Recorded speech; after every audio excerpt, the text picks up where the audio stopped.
Hello, everyone. Welcome to the Fandom Post Radio Podcast. I am your engineer, Kate, and joining me this week is Brandon. Yo.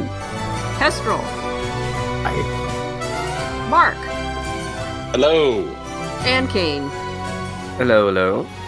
And we are here to talk about anime, specifically the fall 2025 season, which is currently airing. Which is proving to be a slower season than the previous because this year in particular has been a plethora of goods and possibly services. So before we dive into that, we should hit up any news that has happened since the last episode. Yeah. So, first piece of news I got here is just a little announcement from Crunchyroll that they have licensed the next season of Oshinoko. This is only significant because Oshinoko is Sentai's biggest series, and Crunchyroll just snapped it away from them. Wow. Jesus Christ. That's crazy. How much more is left of that?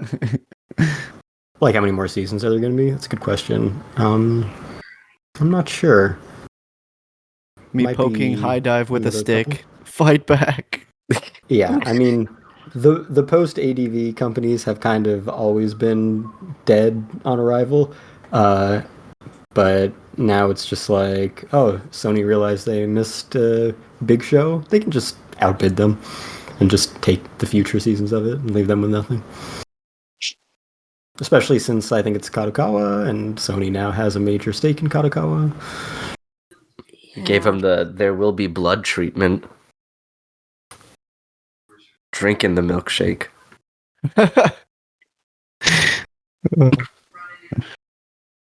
So yeah, sucks to be Sentai. Oh. Then we're gonna, speaking of Sony dominating the world, let's check up on our Demon Slayer stats at the box office. So last time, of course, it had broken most of the records, including in the US the 26-year record of highest grossing anime film and opening from Pokemon the first movie.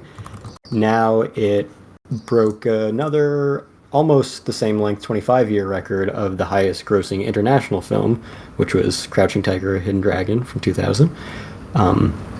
So eat that out in US gross. So now the highest grossing international film in the US. Worldwide, it's sitting at 666 million, appropriately enough.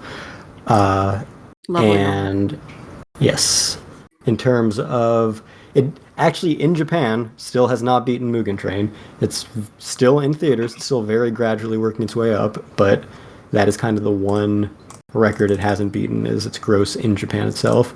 I mentioned last time that it was very close. It had already beaten all of the superhero movies from 2025 worldwide, and it was very close to beating F1 and How to Train Your Dragon, which it has beaten both of now. So it's now the 5th highest grossing film of 2025 worldwide.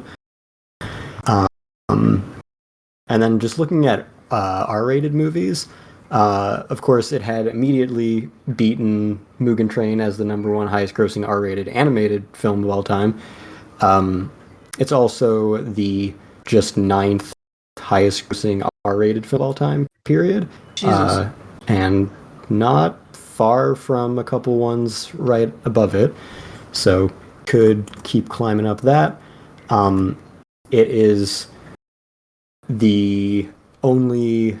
Okay, so we're going to get into Chainsaw Man in a minute for its US box office, but I will say that Chainsaw Man is already the 4th highest grossing R-rated animated film of all time. If you take that out, this is for Kane specifically, the 8th, previously the 7th highest grossing R-rated animated film of all time was Demon Slayer Season 2, Episode 17 plus 18 plus Season 3, Episode 1. One of my favorite movies of all time. Uh-huh. And 2 spots below that, in number 10, formerly number 9, is Demon Slayer Season 3, Episode 10, plus Episode 11, plus Season 4, Episode 1. Another one of the classics. So stupid. I was gonna ask, like, because I don't have the knowledge of this off the top of my head, but like, R-rated animated film box office, is there really stiff competition for that outside of things like Demon Slayer? So it's obviously not that impressive. Like, whoa, cool, you beat out South Park from 1999. Fritz the Cat. Or Fritz the Cat from the 80s. Very specifically, those 2 entries are directly below South Park from 1999 and Fritz the Cat. Exactly. The only non-anime film to meet those criteria that's grossed over 100 million is Sausage Party. Other than that, it's Demon Slayer, Chainsaw Man, Ava, and then Demon Slayer TV episodes. Yeah, so while there are some very impressive numbers there, I don't put a lot of stock into that one in particular. Right. Yeah. The higher, so those guys are sitting at 60 million and 50 million respectively. Now, granted, if you can gross over $100 million at the box office and put in literally 0 effort, then why not? But that 60 million is compared to the 600 million of the real Demon Slayer movie. So, yeah, slightly. Yeah, they really passed go on that one for the episodes. Just didn't do nothing but go around the board and collect money. 100%. Yeah, I just think it's funny that they're still in the top 10 of that chart of all time. That return on investment, man. Yeah, companies dream of that shit. And even if you take out those 2 and just consider the Demon Slayer film series to be the 2 actual films, it is still the only R-rated animated series to have ever grossed over $1 billion. And it's also, even with only those 2 films included, the 11th highest grossing R-rated film series of all time, and the only one other than Deadpool where each film has grossed over $500 million. So, yeah, second highest average for a film series. So, yeah, that's where we're at with those numbers. By the time those films finish, they're going to have a higher GDP than the United States. I mean, absolutely true, but, you know. Yeah. Good thing they won't be allowed in this country anymore. That'll show them. Yep. All right. Before we step into the Chainsaw Man numbers, just going chronologically, there was an announcement on the 2-year anniversary of the Apothecary Diaries anime. Hell yeah. We knew from the end of the previous season that we would be getting more anime, but this time, unlike the previous time, it didn't specify like new season, anything like that. So now we have all the details. We are getting season 3. It's going to be split core, first half fall 2026, second half April 2027. Oh, so far away. Yeah, I mean, we were very lucky the last time with such a short break. But let them cook. And then in between those 2, at the end of 2026 in December, we are getting a new original film written by the original author of the series. So, series and a movie. We can have it all. Yes, we can.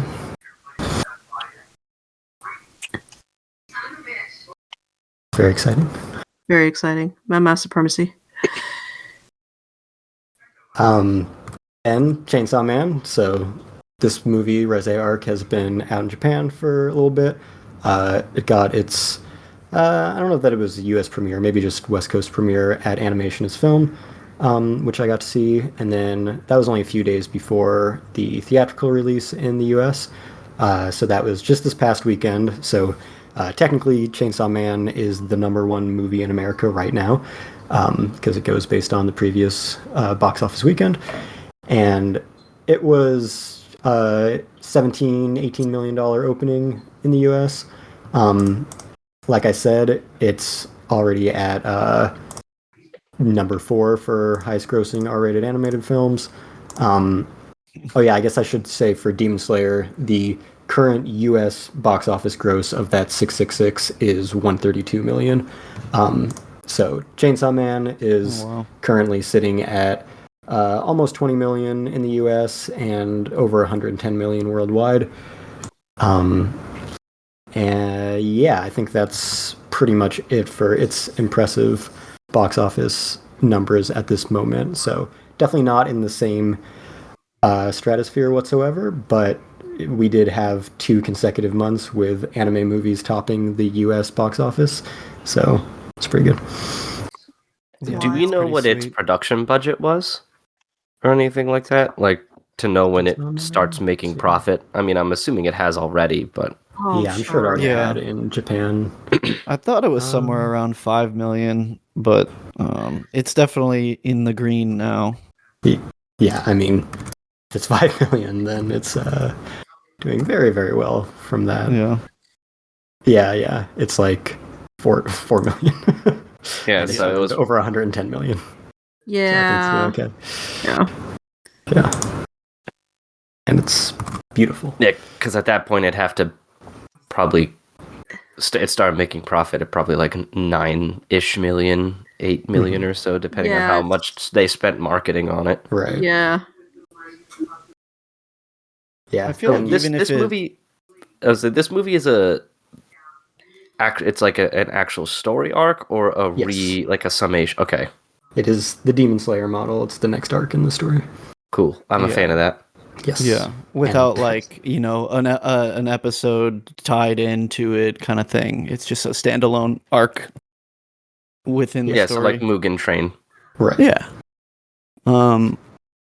Even though it's not going as bonkers as Demon Slayer, I feel like I just wonder for the future direction of not only Chainsaw Man, but like a bunch of other series in that ballpark. Like, is everyone just going to start making movies and just kind of forego the TV format altogether? It just kind of seems like the way to make money off this stuff now. So I'm really curious, like, if they're going to go back to a third season for the show or just kind of do the movies. I'm very curious to see what they do. Yeah, it's interesting because like you had Demon Slayer where it broke every impossible record during a pandemic, and then spent another 5 years putting out TV seasons anyway. Granted, it figured out how to have its cake and eat it too, and make $110 million from just throwing episodes on a screen. But yeah, based on that, I don't know. You'd think that ever since Mugen Train, everyone would have just gone to the theater for everything, but maybe it's the back and forth that really, I don't know, gets the crowd. I mean, movie industry as a whole has not been doing hot, so... Except anime and horror movies, because horror movies will just go forever because apparently they don't have to worry about anything else. They also cost $15 to make. Yeah, they cost nothing to make, and they make, and there's always an audience for that. So yeah. Well, especially when the world is on fire, people really like horror movies because it's fun to imagine a time when the world can be on fire, but you might be able to do something about it. Right. It's less horrific than reality. Yeah. If anything, I would like to see more shows take sort of this hybrid thing and maybe just have the movies be the arcs that have maybe the most high production action in them, perchance, so they could really kind of highlight that. But the cynical side of me is like, we're going to get more just episodes on a screen with the intros and outros removed. Yeah, and then we'll get those because those are high ROI for low effort. For the first of those Demon Slayer quote movies, I don't even think they removed the opening and ending in between. They did not, no. Also, I mean, Chainsaw Man Reze had like an OP type of thing too, so I think they're still going to do their musical numbers, For sure. You still get to sell those singles and get lots of money there. And same thing with Demon Slayer. Infinity Castle has an opening song and an ending song, and they sell lots of singles. So yeah. I think the one thing that it gets kind of convoluted about it that I noticed from people that are not huge anime fans, but like will check out, the Demon Slayers and the Chainsaw Mans. I feel like for more casual fans, it'll start getting a little confusing Yes. when it bounces between formats. Because Definitely. I had several people ask me like, so wait, is this Chainsaw Movie Man like its own thing, or is it Right. the story continuing? I'm like, yeah, you just gotta have to lay it out a bit, because I feel like the average fan might not really understand why the format changes like that. Yeah. There's a bunch of things there. One of them, apparently, if enough people are talking about a movie in theaters, people will just go to see it regardless of any prerequisites. So I've had a bunch of people just be like, so like, do I need to see any Demon Slayer stuff before this? And to be fair, Demon Slayer is a pretty straightforward story, so kind of no, even though it's like the conclusion of a 60, 70 episode series. Yeah. But yeah, I think a lot of people are just going to see it anyway, and they do that with Marvel movies too, even though Marvel movies are incredibly impenetrable now. Like the box office of Deadpool and Wolverine, even though you need to have the Wikipedia article of the production history of every Marvel movie by any company ever made, and the ones not made, memorized for that movie to make any sense. But it still grossed, more money than any other R-rated movie of all time. That's true. Some people just want an excuse to like go see the big thing. Yeah, exactly. Be part of the conversation. And, for Demon Slayer especially, you get a bunch of flashy action and not much else, so it works out pretty well. And yeah, so for the next level of consumer who actually cares at all about what they're watching, then you have the issue of, okay, cool, I can go on Crunchyroll and catch up. But for that case, even though Mugen Train TV version is an obvious cash grab, it's also really helpful for those fans, because if you're just looking at the series, they're going to list season 1, season 2, season 3, and you have to know that, in between season 1 and 2, I got to go watch this movie, and then I can come back to the TV series, which is not intuitive, and you shouldn't expect anyone to know that. Okay, that literally happened to me yesterday, because literally a buddy of mine started watching Demon Slayer because of the recent hype, and he's like, I tried getting into it last year and it didn't work. I'm going to try again. And he was like, what should I know about the watch order? And I was getting confused trying to remember, like, wait, is it 2 seasons, then the movie, then another season, or in the 2 seasons and then another movie? Like, I was confusing myself just trying to remember the order. Especially since, depending on who you ask, Mugen Train TV and Entertainment District are either both season 2 or seasons 2 and 3, respectively. So yeah, no, it's unclear, but it's actually helpful that there is a TV version of Mugen Train, so that someone can just run through the whole TV series. Whereas in the case of like Made in Abyss, or especially like the Rascal Does Not Dream series, you just got to bounce back and forth between formats, and you just got to know where to slot in the movies, because there is nothing helping you with that. And that could be the case with Chainsaw Man as well. Yeah. And then in terms of what I prefer as a nerd who's going to know all of the little details of how to watch everything, on one hand, being in theaters is an awesome experience, and especially for like Chainsaw Man, for Demon Slayer, I would say that the quality of the TV series is already at the point that you're not really getting anything extra in a movie, except it's going to be a lot bigger. With Chainsaw Man, granted, there's a different director, and it's been a few years, some different staff, different, stuff like that. Art direction's a little different. Yeah. But I think the production quality is much higher in the movie than the TV series overall. Like there were notable moments in the TV series where the art was slipping, the animation was slipping, there was some kind of wonky CG. The film is like, this is what I expect the film upgrade to be from a TV series. So I like it for that reason. However, as someone who does not live in Japan, they still have not figured out how to make these simultaneous releases. And that means that we're stuck waiting. It's gotten better. It's, weeks to months at this point. But if it's on TV in Japan, it's going to be on Crunchyroll an hour later. And it sucks to be a month or two behind when the movies come out and they're the biggest shit in Japan. And you just got to sit on your hands and wait. So, yeah. We'll see. Okay. My last pieces of news are from this morning, some One Piece news.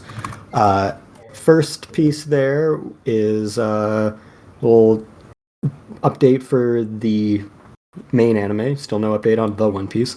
But the main anime took its first break end of last year, beginning of this year for 6 months. Came back, stronger than ever. Good to see. And Toei has announced that is now officially going to be happening every year from now on. So they said that it will go on a 3-month break starting in January. It will return in April with the start of the next arc. And starting in 2026, the new production schedule will be it'll be divided into 2 parts, maximum 26 episodes per year.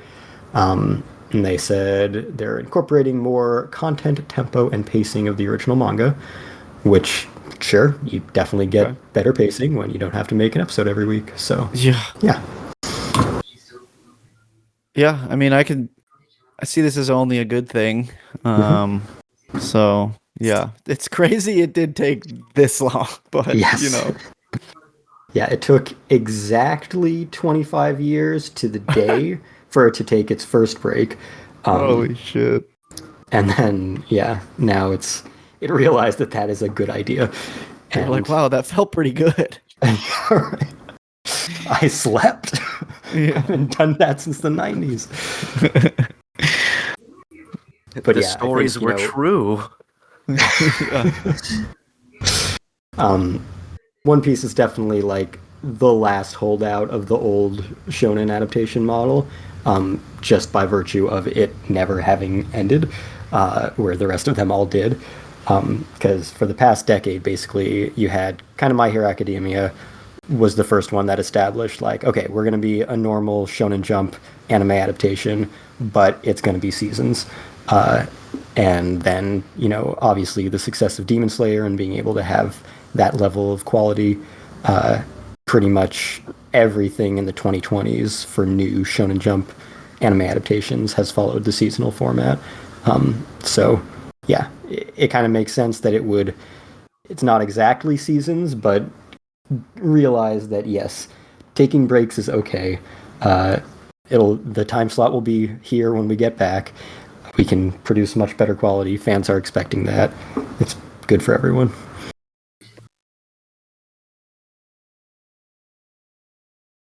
It's still astounding it took them this long to finally make the switch. Old habits die hard. True. And then we'll see in those breaks. Maybe we'll get the One Piece. It's Netflix, so they'll probably drop it in binge format. But maybe when we're in a 3 to 6 month break, we'll get a season. True. And the live action will most definitely still be coming out for years to come. Speaking of that, the other piece of news from this morning was the live action season 2 release date, which is March 10th, 2026. Yay, I'd missed that news.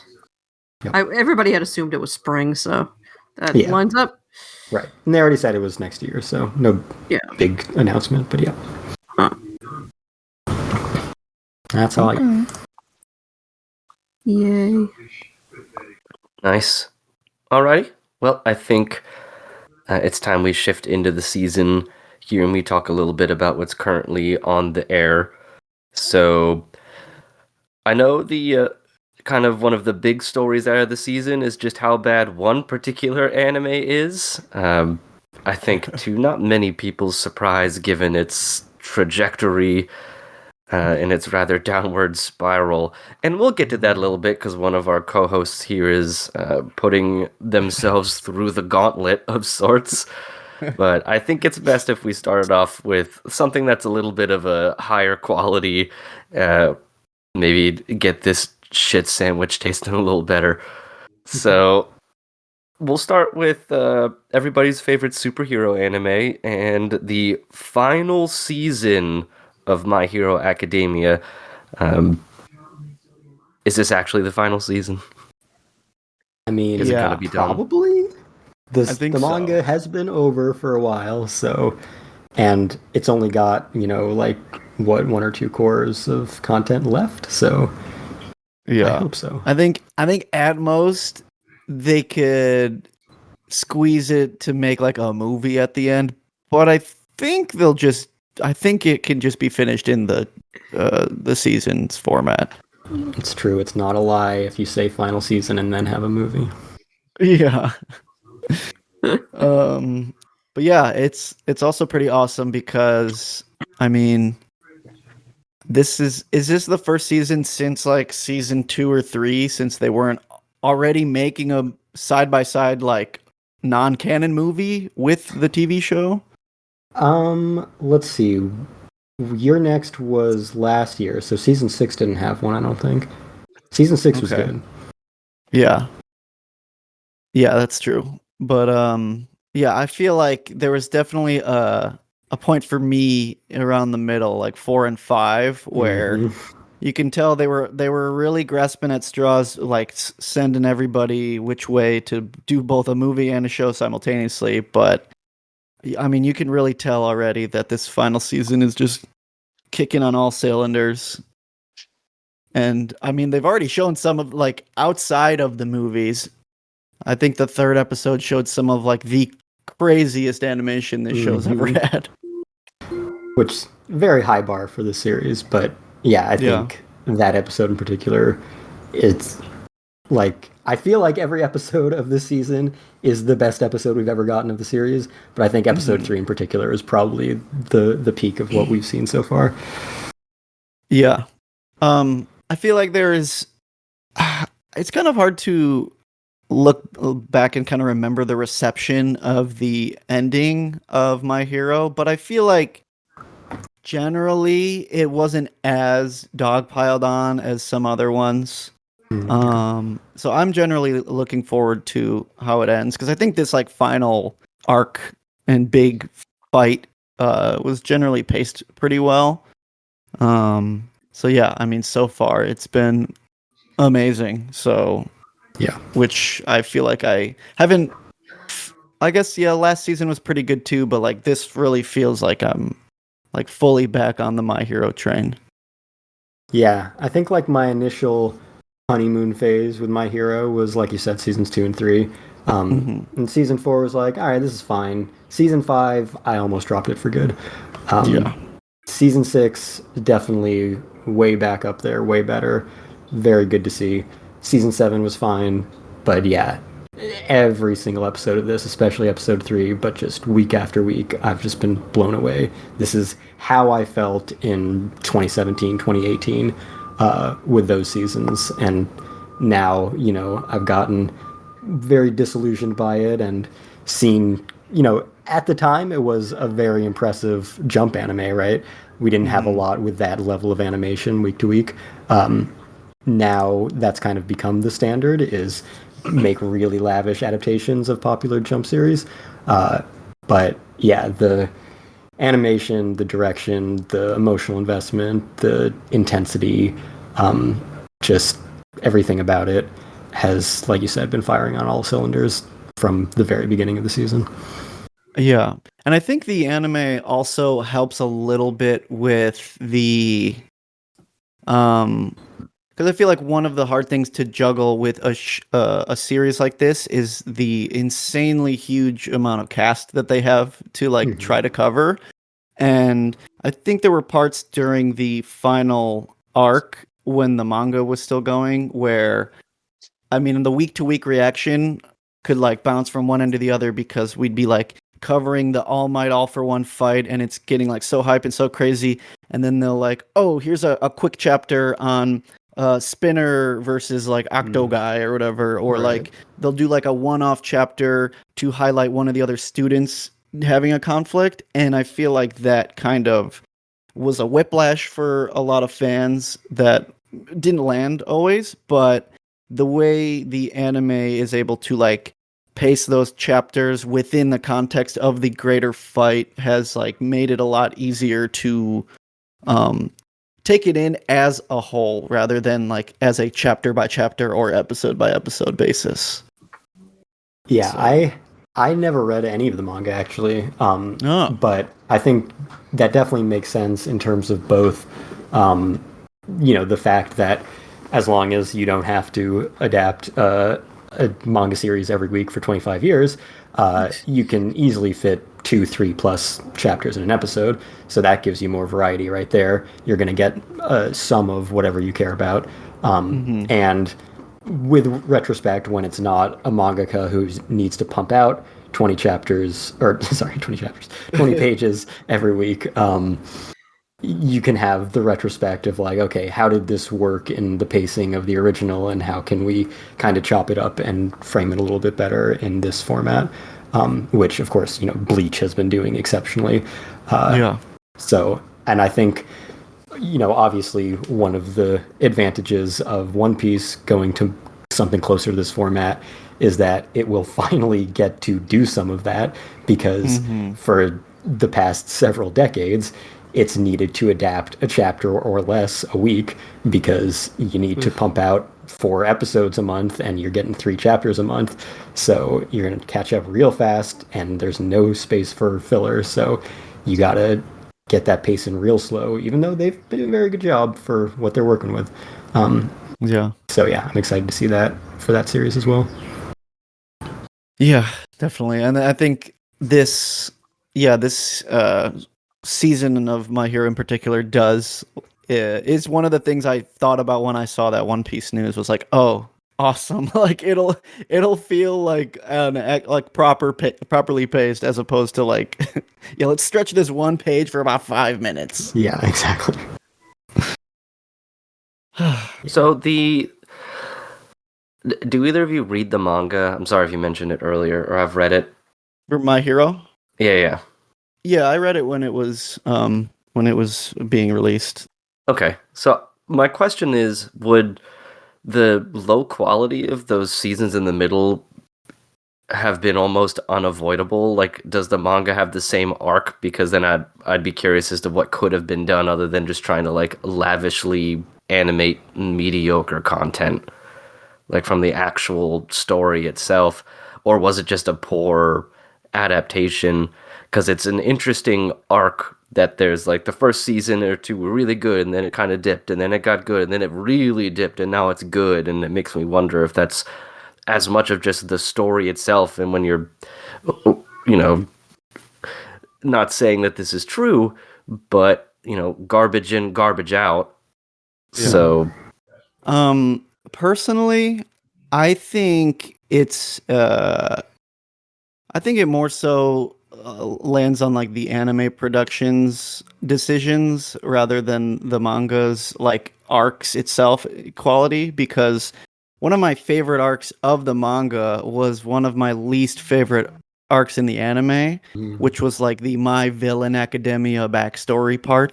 I remember when I read it when it was coming out, it was some of my favorite stuff, and just as I briefly mentioned before, they were making films coinciding with the airing seasons, which I think kind of like stretched them thin a bit. And then it felt like almost that One Piece pacing where some episodes were drawn out, or like, they'd have to start the season on like almost like a recap episode where like, here's all 30 students and here's what each of their powers do, because clearly you probably forgotten the last 3 months. And it just like was more of a slog to get through than I remember reading it. So yeah, I think it's more so up to the quality of the production than the story itself, because I personally think the manga was like pretty like high octane, high quality all the way through. So yeah, I'm happy that it's gotten back to a point where it is like matching the intensity and the hype and the scope of what it was supposed to be. And I mean, speaking to the movies, those seasons would even inject episodes that would be like, hey, I know this isn't part of the story or anything, but we've got a movie out in theaters, so let's have a little tie-in episode just to advertise it. I forgot about those like Oh completely. yeah, that would be jarring to say the least. Yeah. Yeah. And I think it's crazy again, because they've canonized some characters from the movies as well. Because there's like the American girl that's like somehow she's knows been in All this Might. season. Yeah. It's very interesting. And like I think in season 5 in particular, which was the My Villain Academia and a few other arcs, I wasn't reading the manga, but from what I heard, I think they also rearranged some of the events in a way that did not work out as well. And I think the reasoning, right, because they put the Deku, Bakugo, Todoroki training earlier so that they could capitalize on that for the movie or something. Yeah. Right. Yeah, that's true. And then it was kind of like a whole block of the first half of the season being the training and like the other students doing like the whatever it was the I internship totally forgot and it was about like that. it seemed like kind of redundant arcs back to back. The class whatever versus class whatever arc, I don't remember what the classes there. Did that drag as much in the manga? No, that was another one where I feel like they went to like One Piece style pacing of like this. Each of these classroom battles lasted maybe a chapter, and they dragged each fight to like a full episode. Which, to be fair, there were some like highlight animation Sakuga during those, but yeah, it just felt like, man, there's so much like going on with the plot on the other side, and we are just like stuck here in training mode still. Like, just training after training, and with the reordering, even more training. And just like starting off the season with 12, 13 episodes of just, hey, remember the 30 characters you care about? What if we added 30 characters you don't care about? Yeah. And just to provide more examples of the anime's differences, going back another season to the, what was his name, Overhaul and Eri arc. I think one of the biggest disappointments for me was Mirio showing up at the end, and he got like a bunch of like almost like slideshow vignettes for like him fighting Overhaul to buy time, and that was like, to me, the highlight of that final fight in the manga was just kind of they just kind of sidestepped it and like dragged out different parts so that Deku's moment at the very, very end could be like insane. But yeah, just like they made some decisions like that weren't great. And also just like Horikoshi's art is sometimes fucking insane. Like he's maybe one of the most talented artists in Jump, like of the 21st century. Like he creates some really crazy stuff, and I think in the villain arcs specifically, a lot of the art couldn't hold up for the manga equivalent. Yeah, that makes sense. Well, yeah, it's lucky to say that Bones have picked up the slack and are killing it with this final season. So, oh yeah.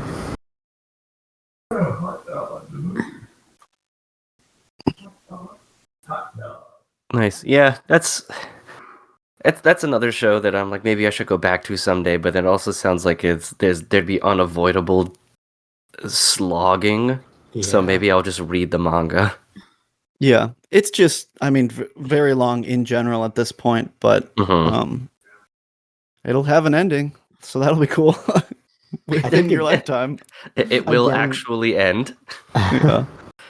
Again, like One Piece, I think it's one of those series where, again, I haven't read the manga in this case, so I can't really say this, but there might be some stretches where you're like, okay, go read the manga, but then come back to the anime for this, because it does the thing that an anime adaptation is supposed to do and elevates the content with what its medium is capable of, which is what this season is definitely doing. Yeah, they're like, oh, there's going to be a crazy fight. Let's get our boy Nakamura in here again. Yeah, exactly.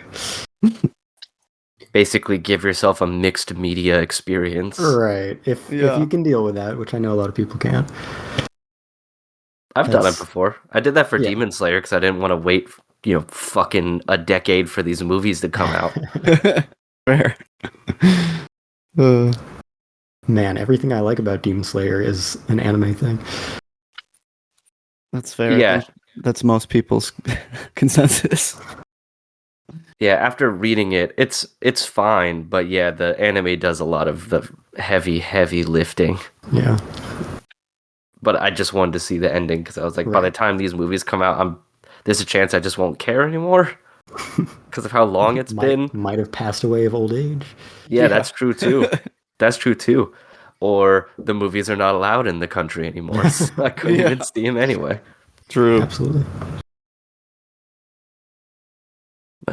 Alrighty, so it sounds like with that we can shift over to our next show, and I think this is one that Kate was excited to talk about a little bit here.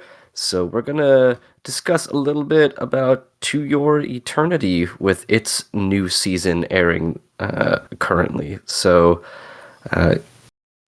Kestrel, I see you got it at a B+. Kate, how you feeling? It feels I only read the manga up to a certain point, which was like a season and a half ago. So, but the beginning of the season felt rushed, but not in a bad way. Like it just felt like, oh, this is going at a very fast pace. So I'm not sure what the corresponding. Obviously, they're trying to finish the series, so. I'm guessing they're just full steam ahead. Yeah. We should mention it's not in the title of this one, but this is also the final season. Yes. I only watched the first season of it, but just based on what you're saying about it feeling rushed, I feel like this series in general just probably would be kind of difficult to adapt, just with the way the time works in it. I mean, that hasn't really been an issue in previous chapters or anything. It's just that the situation that the cast returns to in this episode is dramatic and drastic, and there's like no time for like the supporting cast to reflect and breathe while this stuff is going on. No, when I was watching that first episode, I was like, what the fuck is this show?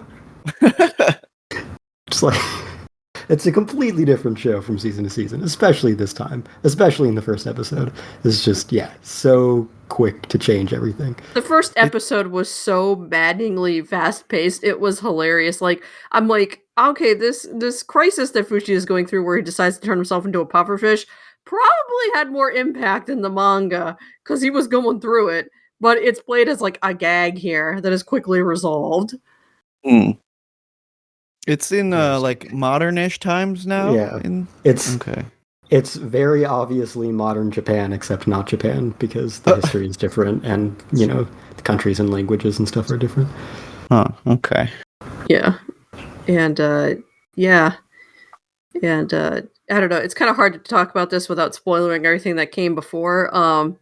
Yeah, when this show started, it was this is very much a tragedy, and at this point, it's like Fushi has discovered a way that he does not have to be sad for his friends. So that is like the going force, but it's like, so because of that, because it's kind of weird, because it's like, okay, you got what you wanted, the world seems to be at peace, and your friends are back, and now you can just party and chill and do whatever.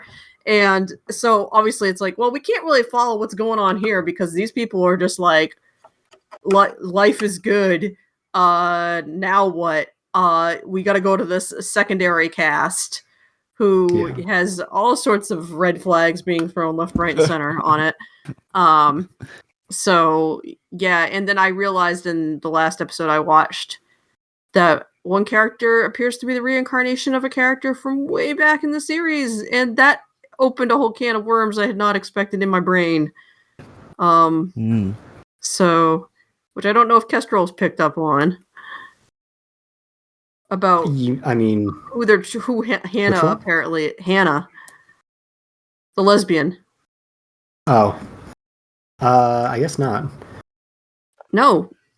She like what tipped me off was she shared the voice actress in Japanese with the previous character, and I was all like, "Oh, this character did not end up in the Fushi Brigade because this character supposedly like died long, without coming back."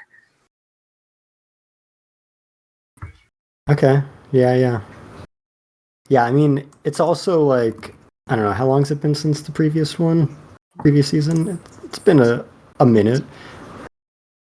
Because I don't really. There are some things I forgot, and it's helpful that it's such a kind of fresh start this time.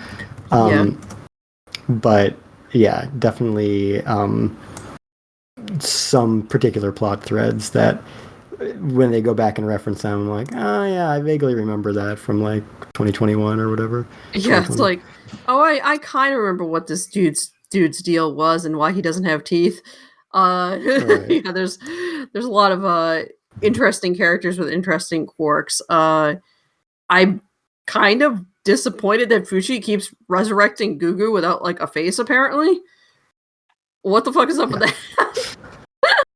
I'm like, dude, give him his face back, man.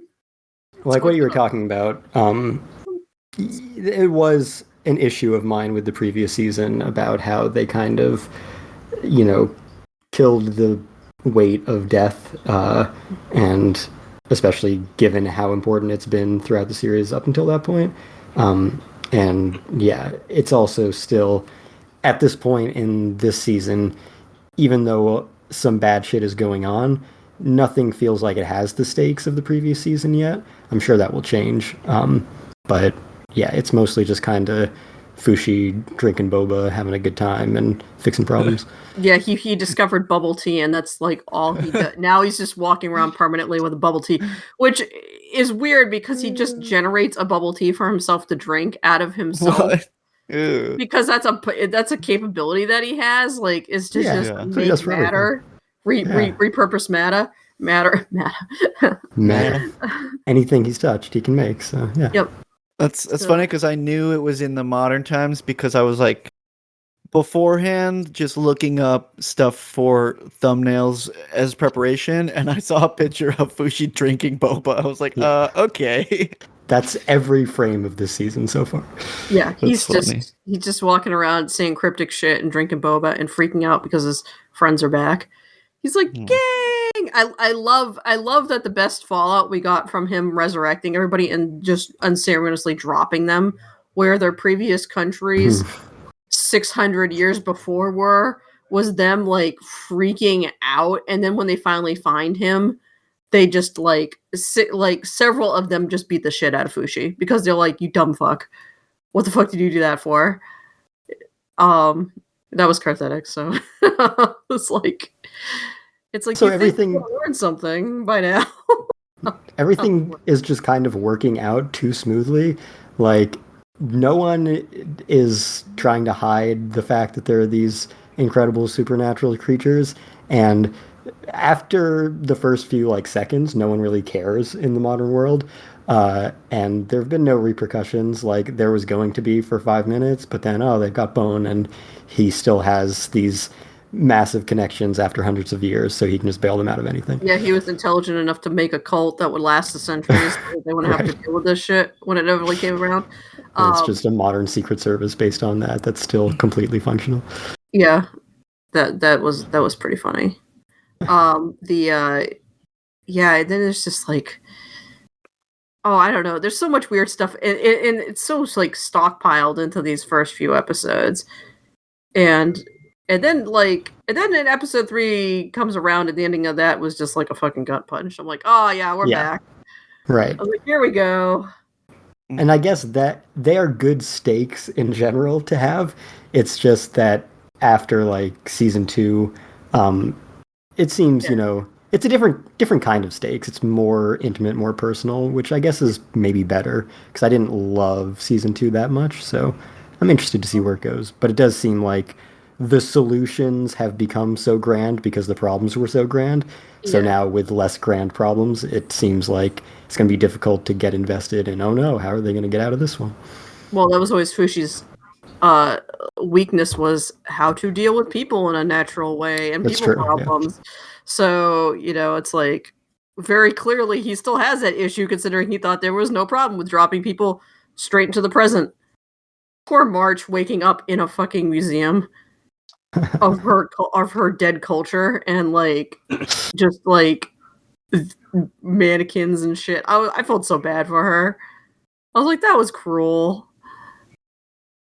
Yeah. Luckily, I do miss it being a tragedy, though. So yeah, well, I mean, the tragedy that we've gotten so far has been effective. It definitely turned the season around for me. I was like, okay, I care about stuff again. Yeah, it was interesting to see. Yeah, and then once I was like, wait a minute, why is this character? Then I started looking up things, and I'm like, oh, what? Oh, that's weird. Yeah, and there's clearly a character who is, well, now we know she's related to the people that were stalking Fushi for centuries. Right. Which was pretty clear from the beginning. Yeah, it was clear from the beginning she looks exactly like the rest of the people. Same design. Same design. But it's like, but she didn't know that. She was not brought up in the cult. Right. So the one thing asshole mom did do correctly was keep her daughter away from that bullshit. Yeah, there's a lot of sticky personal stuff going on in a very strange story that it continues to be very strange. I especially like the fact that everybody in the future is just like, yeah, there are these roots everywhere. We just deal with them. Yeah. Like, that must have made driving suck. Those roots were everywhere.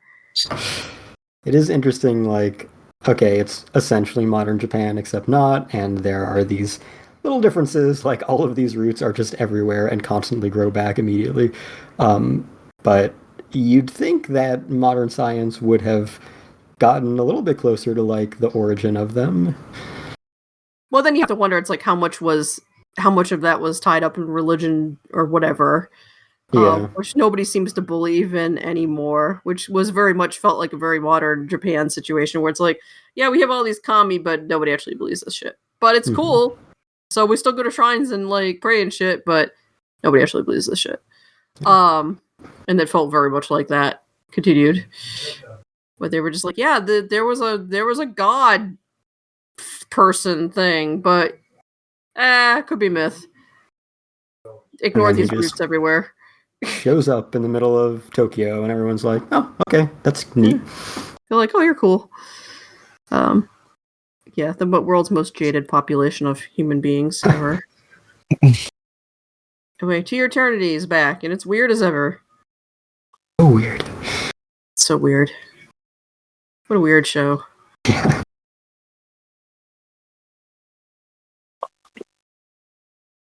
Alrighty, all good? All good. All good. It was nice to hear Kate talk about something, for once, considering how infrequently that happens. So I wanted to keep letting you cook.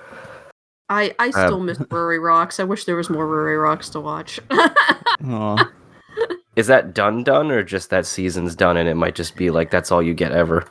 I think that might be it's all we get ever. But okay.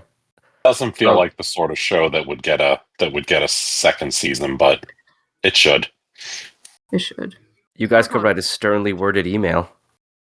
Start an internet petition. I'll settle for somebody licensing the manga. I gotta send that into 7 seasons. Say, hey, pick this up. Okay, so I think the next show we're going to talk about is, in fact, a prime candidate for the mixed media experience we were discussing a little bit earlier. And so I'm going to pass it on over to Bran to give us the lowdown on exactly how disastrous this One Punch Man season is. Yeah. Well, we've seen the memes, but is there truth behind them? Well, I'm here to report that the allegations are true. It is one frame man through and through. I've walked through the valley of the shadow of death and I return much worse man than I was when I left. Are you sure you didn't slide through the valley? Oh. Heyo. Before I talk about the show itself, I feel like I have to preface it by saying, what were people expecting? Because I feel like I saw the writing on the wall for a long time. I mean, the moment they announced that it was going to be JC Staff again, it was over. And because season 2 was already pretty abysmal.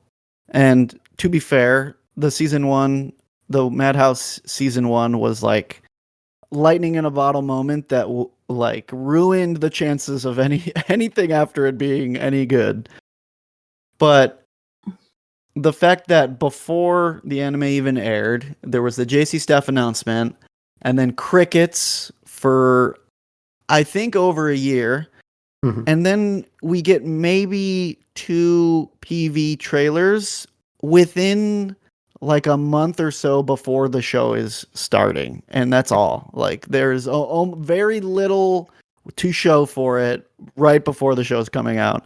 And I don't know how people had any kind of expectations, but it's here. And yeah, everyone is very, very, very sad about it. I will say, let me get one positive out of the way. One thing they did fix is some of the compositing and color design on certain things look better. Specifically in season 2, they did this weird thing where his I forget his name already. I like totally like I was watching this and my brain started melting. But Didn't you just binge this a I few hours just ago? binged it this afternoon. Your Because brain's all I trying to can think, parrot it my already. brain's just Oh, saying no. Garo slide in its head over and over again.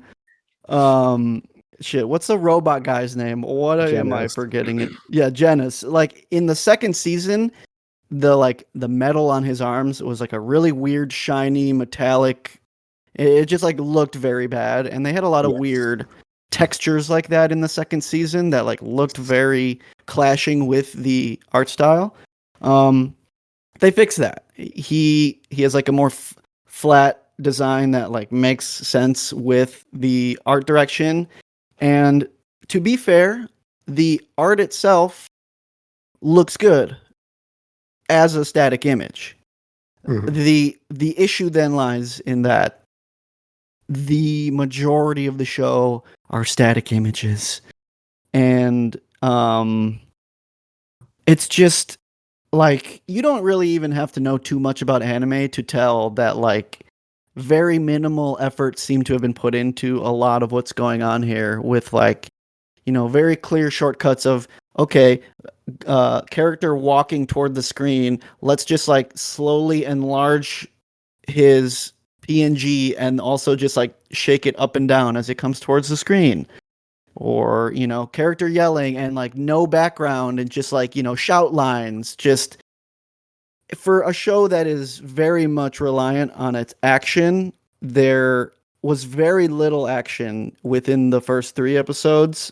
And what they did show off also just the animation is one thing. I think that is the most easy thing to point out, is that it looks really bad and it looks poorly made, and I don't know why they had 6 years to to shoot this thing out. But I think just in general, the direction itself is also just like bottom tier. Almost every shot is like an upward pan of a character or like a side pan, and just even if it's just talking scenes where there is a lot of setup for this new monster association arc that they have to do. But man, I feel like even in the exposition moments, there is just nothing to pay attention to. Like they're just like panning across or up and down a character, and it is just like so monotonous and so like brain meltingly boring. But honestly, the few fight scenes we've gotten didn't do much better for me, because they're also awfully directed, and I feel bad because from what I've seen online, the guy that they had directing this season has no experience with action shows. I think he's mainly worked on like romance and slice of life anime, and he actually went on like a bit of a rant online on Twitter to just basically say that there was nothing he can do about it. He just had to do the best he could, and then he deactivated his Twitter account because he just did not want to get harassed anymore. Right. So to be fair, he was getting harassed.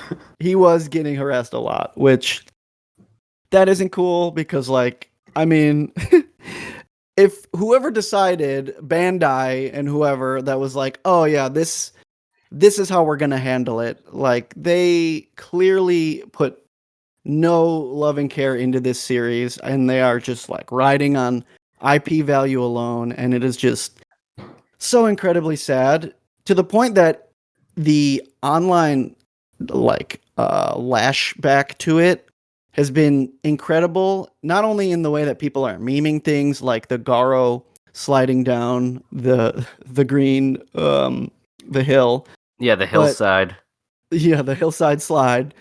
But not only are the memes top tier, people are like reanimating or like re-editing scenes to look better than the show, and it's crazy that it really brought the best out of the community in a way that people are so disgusted by the way this adaptation's going that they're like, fuck it, I'll do it myself. Not since the Star Wars movies has right. I was gonna say thought to try to redo it better. Yeah, One Punch Man despecialized. Yeah. So, I went in with my expectations at the bottom of the barrel, and that's where they remained. So, it's very unfortunate because like this arc specifically too, once it really gets rolling, is just like nonstop action. And not anymore. Yeah, if this is how the first couple setup episodes went, I don't even know how. I don't even know how they could possibly make the rest of this anime. Like, it does not compute. I have a lot of thoughts about this, despite the fact that I have not subjected myself to a single minute of this season. Yes. So, actually, this is it's funny that we're talking about. Obviously, this was the worst anime of the season, when exactly a decade ago it was the obvious best anime of the season. And we also talked about like My Hero Academia being everyone's favorite superhero anime. This was everyone's favorite superhero anime 10 years ago. Also, before I forget, Kane, you used the phrase downward spiral. How did we never use that phrase talking about Uzumaki? It's literally a show about spiral. Oh, no. Wow. Oh, man. It was right there. It was right there. Damn, anyway. A year in the making. Let's go back and retroactively edit that episode real quick. Right. Oh, God, what happened episode, we can use that as the title. Yeah. Anyway, so, yeah, One Punch Man.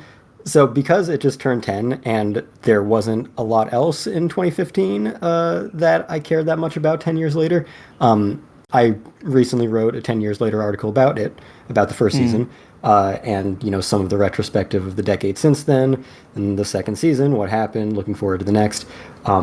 And so yes, I agree that no one should have expected anything better than the second season, and it's baffling, fascinating that they can take this long and accomplish this little, because like they know they're working on it years in advance, and it's still like day of. They're like, oh shit, I didn't finish my homework. Like, they're doing their homework on the bus. Yeah, exactly. So it's bizarre that this keeps happening, especially when they knew that it happened in the second season, and they had even longer in between seasons this time. I don't think the fact that it's JC Staff alone meant that it needed to be this bad, or even as bad as season 2 was, because it's a fine studio. It's capable. It's overall not mad how, and you certainly can't expect that all-star staff that you had with that House's season. That was definitely a one-time only thing. But by no means should the second season have been as bad as it was. And this one, from what everyone has been saying, is infinitely worse than even the second season was, which expectation should have been that it should have been roughly the same level as that. Season 2 had, like, some moments. There was this one dude, this one animator who just, like, saved the second season. Anytime they needed a decent action scene, he was the pinch hitter, and he was no Nakamura, he was no Arifumi Imai, but he pulled out some decent cuts when he needed to. So it had its moments. Granted, several of the best animated scenes were traced from the first season, but other than that, yeah. And also, I agree that the animation is not the only issue, and I even wrote about it a little bit in that article, that the compositing, the color design, that metal effect on Genos' arms was so bad, especially to how good the cinematography was in Madhouse's season. So I'm glad to hear that that's not as bad. I look at the Garo slide gif, and you tell me that there's good compositing, and I'm not sure I believe you. Well, to be fair, there isn't most of the time, but like every once in a while there will be like a frame that I'm like, that looks all right. Okay. But single frame. No, it but is that's one frame, man, after all. It is. And yeah, I also agree that the direction is a huge part. Shingo Natsume's direction, I wrote about this a lot too, contributed so much beyond just the fact that he could, go through his Rolodex of all the best animators in the industry. It was the kind of direction that you want to see in an anime adaptation. And we didn't have that in season 2, and I'm not surprised that we don't have it in season 3, and that it's another huge blow to it. And I was looking through the guy's credits. He's done some romance. You could call it that. He's done some hentai. Yep. He's done some legitimate hentai, some ecchi, and some relatively tasteful stuff. But that's kind of his some wheelhouse. Intense romance. Let's be real. Your average hentai is still animated better than this show. Right. And hey, if nothing else, he knows how to direct action, right? There's some action. Yeah. Also, just a reminder that the manga itself is animated sometimes. And that means that we are literally at the point where the anime has less animation than the manga, which is amazing. Murata is such a insane beast that he will like create a banger chapter and then he'll release it and be like, actually, I want to retry that, and he'll just do it again a little differently. It's like, wow, what? Yeah, like Viz just went back and re-uploaded a bunch of chapters because he's just like, yeah, I know those were good, but it's an online series, so I can just keep remaking them as much as I want. Yeah. I'll go back and update this. I wasn't happy with it. Yeah.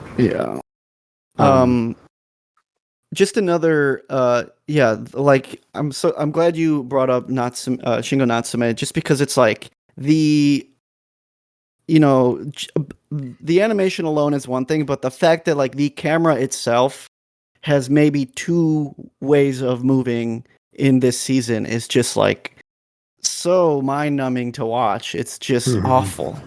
Yeah, that's a killer of so many shows, anime or otherwise. I remember that was one of my main criticisms of the Cowboy Bebop Netflix show, was every scene was just like cut to zoom in of Spike's face, then cut to zoom in of other characters, then cut back to zoom. It was just watching static shot after static shot. So I can only imagine in an anime like this, it makes it even worse because you could do whatever you wanted. You were not bound by reality, and yet you choose this. And I think part of that is that there is no coherency in all of its parts. Like I think everyone was given an assignment and they were just like, let's like staple it together at the end, because there is one thing I wanted to point out specifically is there's a fight scene in the latest episode with Garo facing off against the Royal Ripper or something and Insect God. And this Ripper character is like he's like a slasher villain looking guy, like all bandaged up, and he has like two giant machetes basically. And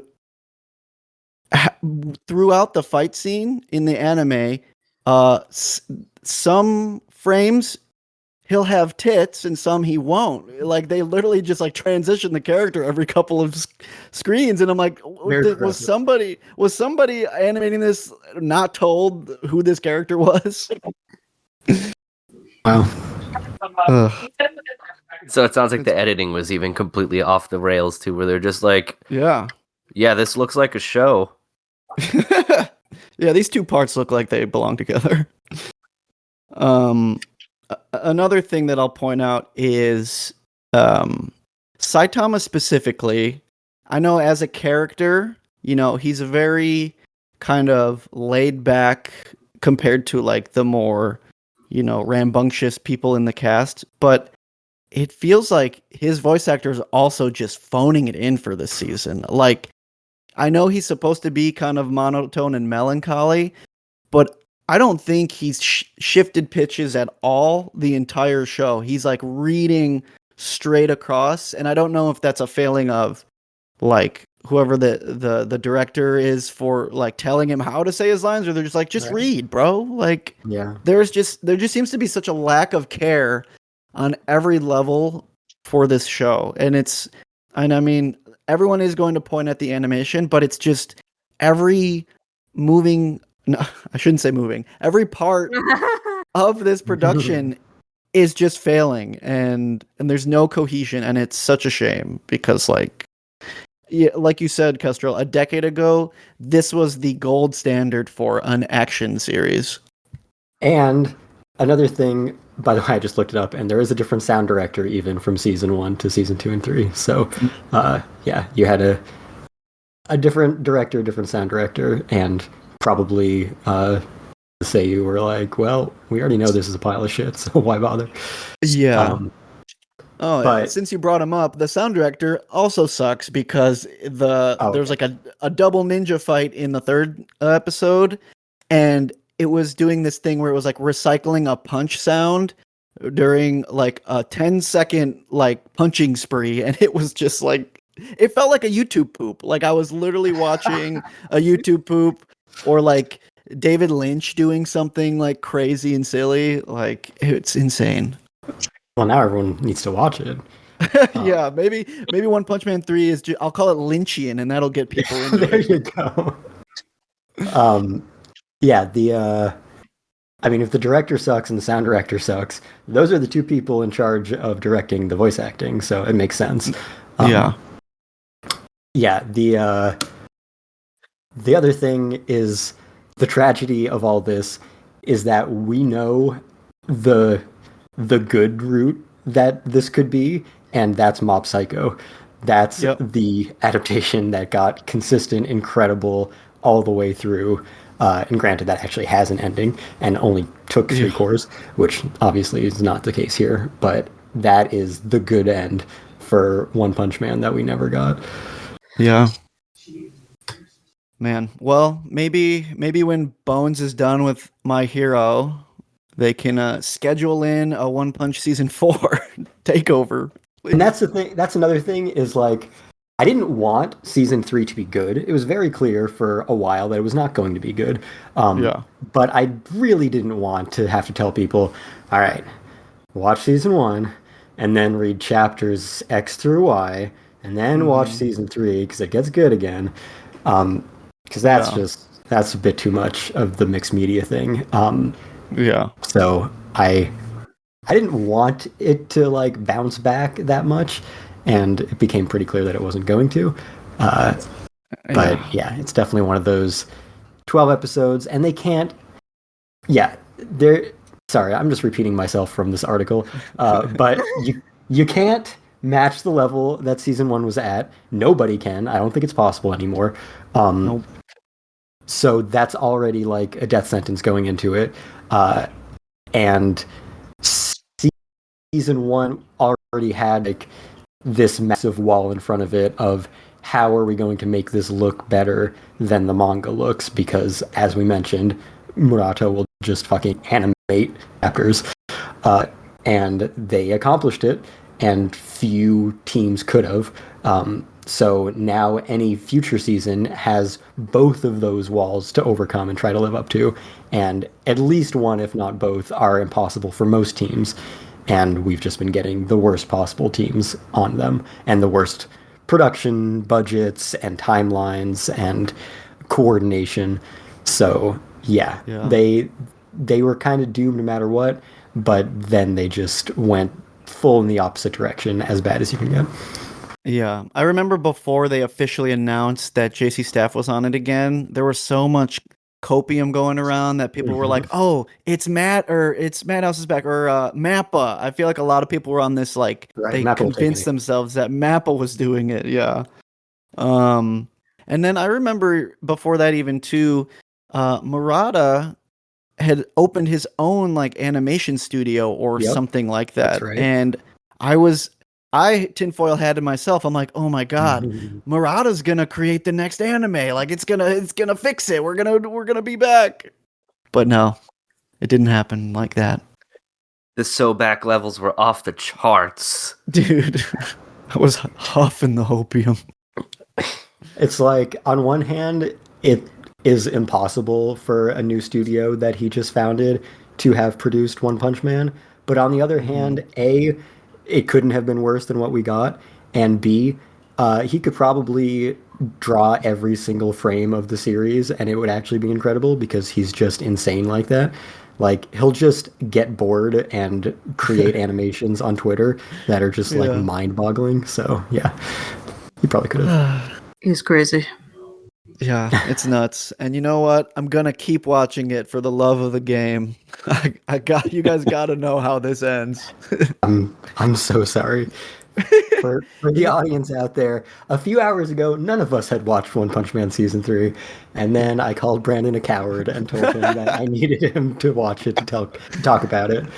And he took that personally. Yes. I did.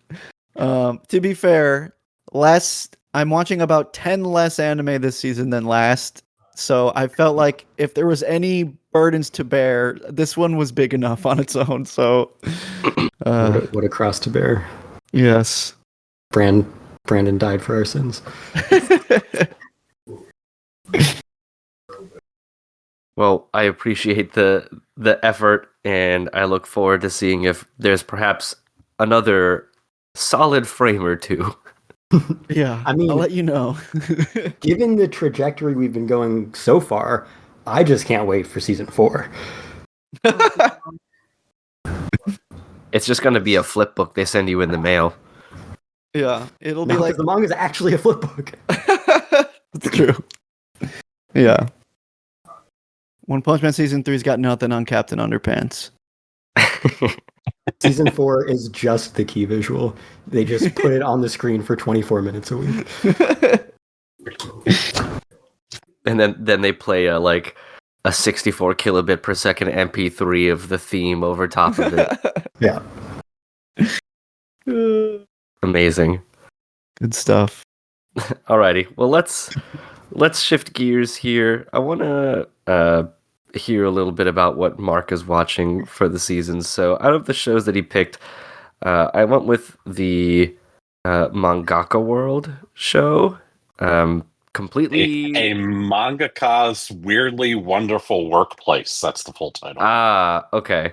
Yeah, I picked it for the alliteration. I don't know anything about it, so you're gonna have to educate me on what this is, other than it's a workplace comedy. So I'm just gonna go with It's the Office. It's a workplace comedy. You got it. Okay, we're done. No. Boom. Excellent. Good. Thank you, Mark. Moving on.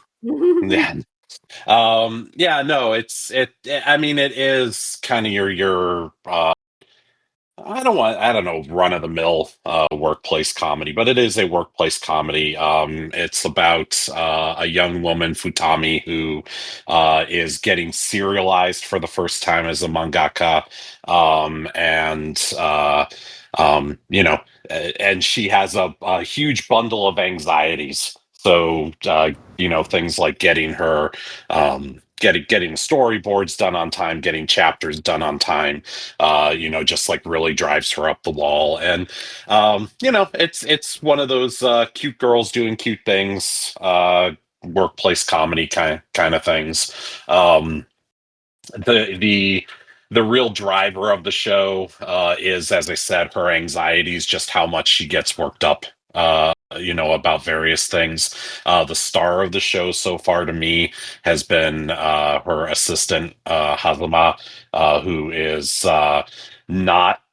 She kind of takes a little bit of a sadistic pleasure in keeping her boss straight, which is kind of fun. And so yeah, like so far, as I said, it's just been it started out as a like a lot of manga. It started out as a one shot. It's now a manga that is serialized in Comic Days, Kodansha's Comic Days, and it's been around for about 6 years now. And so maybe a little kind of surprising that it's gotten an anime at this point, that it's been around for so long. But yeah, I mean, it's fun.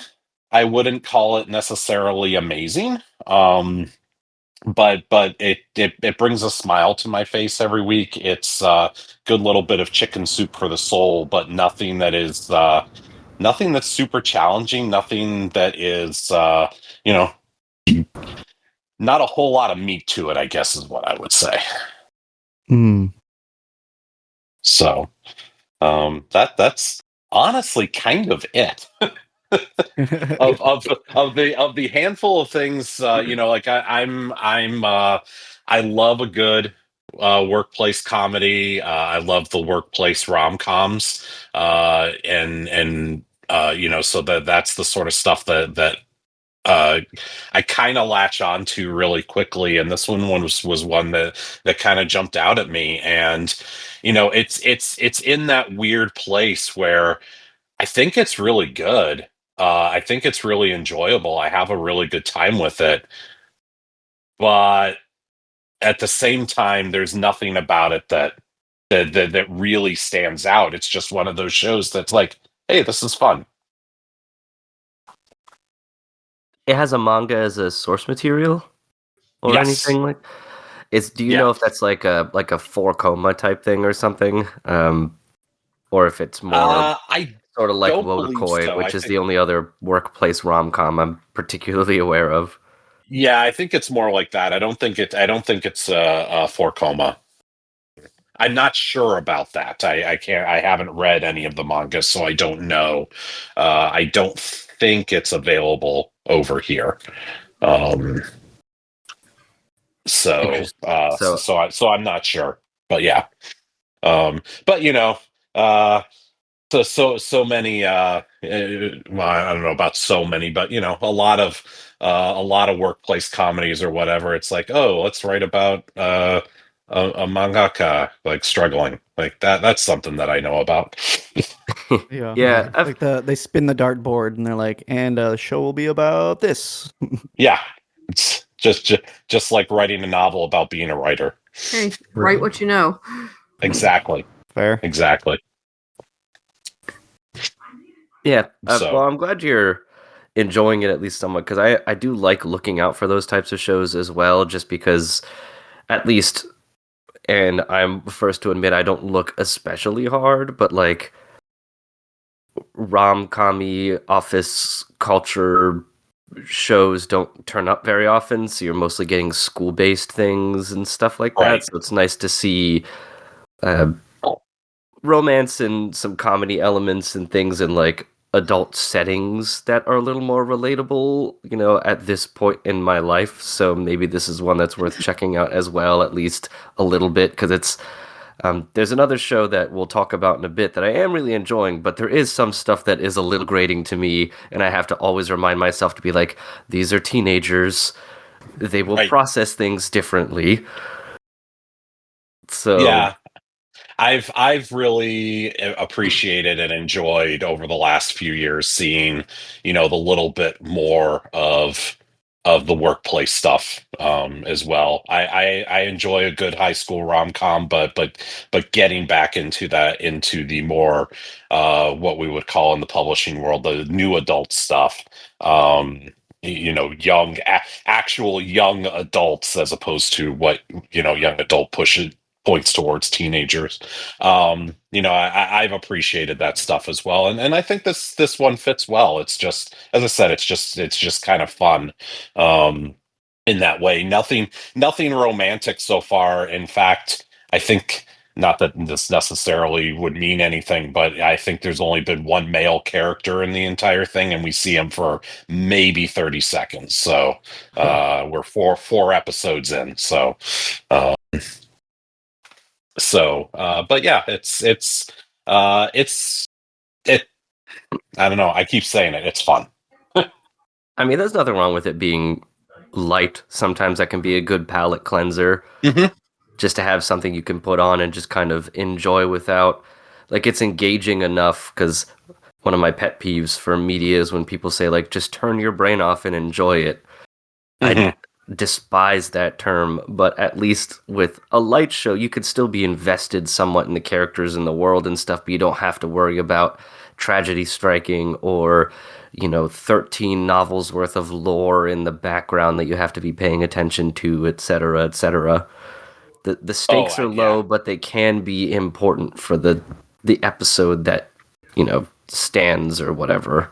So Yeah, no, 100% agree. And this is absolutely a lighter show that doesn't require a whole lot of commitment to it, which makes it nice.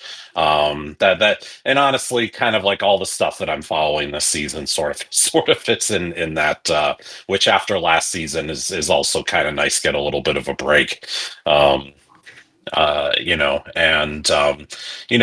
It's and with this, you kind of get thrown into it.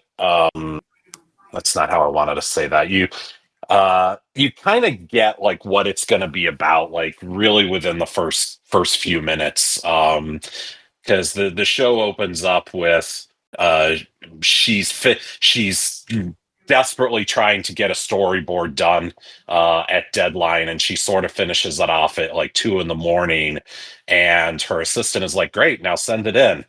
And then like she's like, but what if I start bothering my editor? It's 2 o'clock in the morning. Maybe she's on a hot date. Maybe she's sleeping, and the assistant's just like, come on, just send it in. If she's not available, like, it'll be fine. And so you have to kind of dance around her anxieties a lot, with things that really shouldn't make you anxious, except that when you're dealing with anxiety, anything can make you anxious. And as I said, like her assistant just kind of takes sadistic delight in just pushing through those things, and keeping her on the straight and narrow, which is a lot of fun. And that's kind of what we've gotten so far. So it's a low commitment show, which I like. It's really nice. And as I said, I mean, I don't have a ton to really say about it. There's not a whole lot to analyze about it, but it is kind of one of the delights of my week every week. I of the things that I'm watching, it's easily the one that I'm liking the most.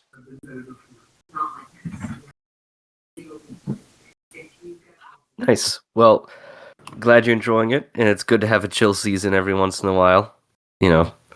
Agreed. Especially depending on what may be up on the horizon when it comes to things. So cool. All right. Well, then I think we have another pretty light show here next to talk about, and that is the Gintama spinoff that Kestrel and Bran, I believe, are partaking in and wanted to talk about. So, without further ado, how is this? I want to just immediately, the first thing, without any knowledge, is I saw it and I thought about like GTO or something. But Yeah. yeah. It's very specifically a parody of a live action Japanese, kind of teacher show. And it was based on like this little one-off. You did a few of them, but just like little extra omake segment in the manga. And then it got adapted into a few of those after some anime episodes.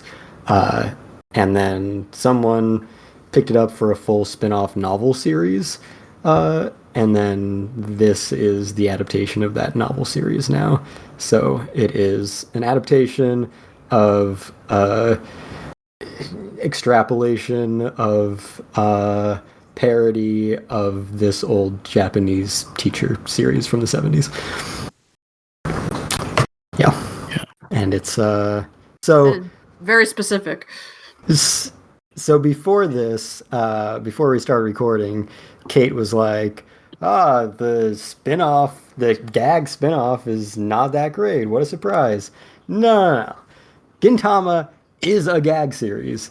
And in fact, as good as the comedy from the manga is, a lot of the best comedy is the filler shit that the anime makes up.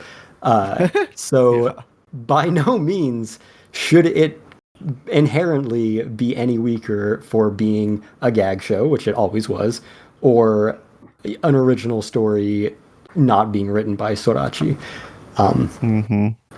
So those aren't valid excuses or reasons that it should be any lesser. And I think the only part of it maybe that's made me like really laugh out loud so far is the very first scene of the entire series, which was very clearly not from the source material and written by the anime staff. I was just gonna say that was probably my favorite part too, was them like passing the baton. Yeah. And like the picture of Sorachi that's just like a PNG or something, and the monkeys working with him. It was like the passing the baton to Netflix and all the Dragon Ball jokes. Like, you've moved on from GT straight to Evolution. That was good shit. That was like vintage Gintama, fourth wall breaking, very meta humor. But most of it is just kind of, this is a funny premise for 1 minute at a time. It feels like last 224. Yeah, it feels like at least the format of the first episode was giving me like kind of like what Kestrel mentioned, like GTO. It's giving format like very formal format of like a school drama thing, but the author's like, but what if it was Gintama characters? Like it's just pretty like a bread and butter comedic school narrative, and then each character doing their shtick, It's like that's kind of how the episode opens too, where it's like, okay, let's reintroduce everybody, and like let's have Madao mention that he's unemployed, and let's have like Kondo like get stabbed in the ass. Like they're just like let's hit every beat. Everyone is just so flanderized. They're just such flat caricatures of their gags from the original series.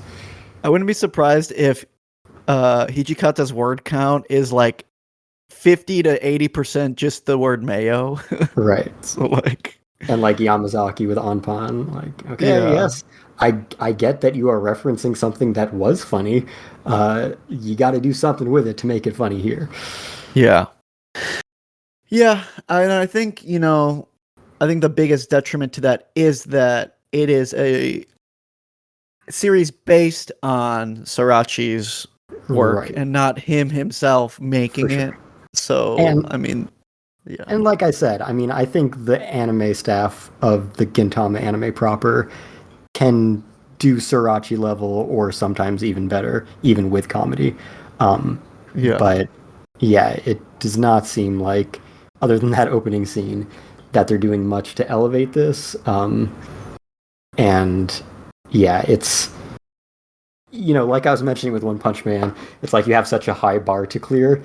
Like, it would probably be a much better show if it was a gag spin-off of a serious show or a not that funny show.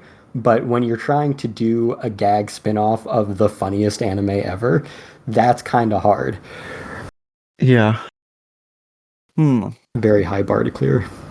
It is. Scratching my head, they're both under Bandai Namco. I wonder who the culprit is here. Another thing that's interesting about it is, so like we were talking about cinematography before, and when we talk about cinematography as a department in anime production specifically, that does not relate to like shot composition. It's specifically the filters, compositing, coloring, all of those elements that make it look the way it does beyond just the drawings and color. So that level is way back to 2006 Gintama. It had improved so much throughout the Sunrise Bandai Namco Pictures years as it got more popular and successful and got more money thrown at it and started doing seasons instead of 200 in one go. And it's right back to where it started. And it's kind of, the comedy is in that area as well. Because in like the first 40 episodes of the Gintama anime, it was maybe funnier than this and had more notable moments. But it wasn't like exceptional like it became later on. And this just feels like it's right back to that in every way. Yeah. I think one thing that is going to be a clear way in that how this show struggles is that something that made Gintama really special was that you spent 200-300 episodes with these characters just like laughing your ass off, and then all of a sudden the stakes get really high and shit gets real serious, and then you like realize, oh, I really care about what happens to these characters. And I don't think they can really do that in this series, and I don't really want them to either. Just because of the format of it being a spin-off. Like, I assume they're might try their hand at it a few times for like maybe small segments of it, but I don't think it really works the same outside of the context of Gintama. Despite, half of the episodes not having to do with anything, any kind of like canonical story. Like, once the story did get going, it's like they really knew what they were doing and how to like hit those emotional strings. So I don't really think they can do that here.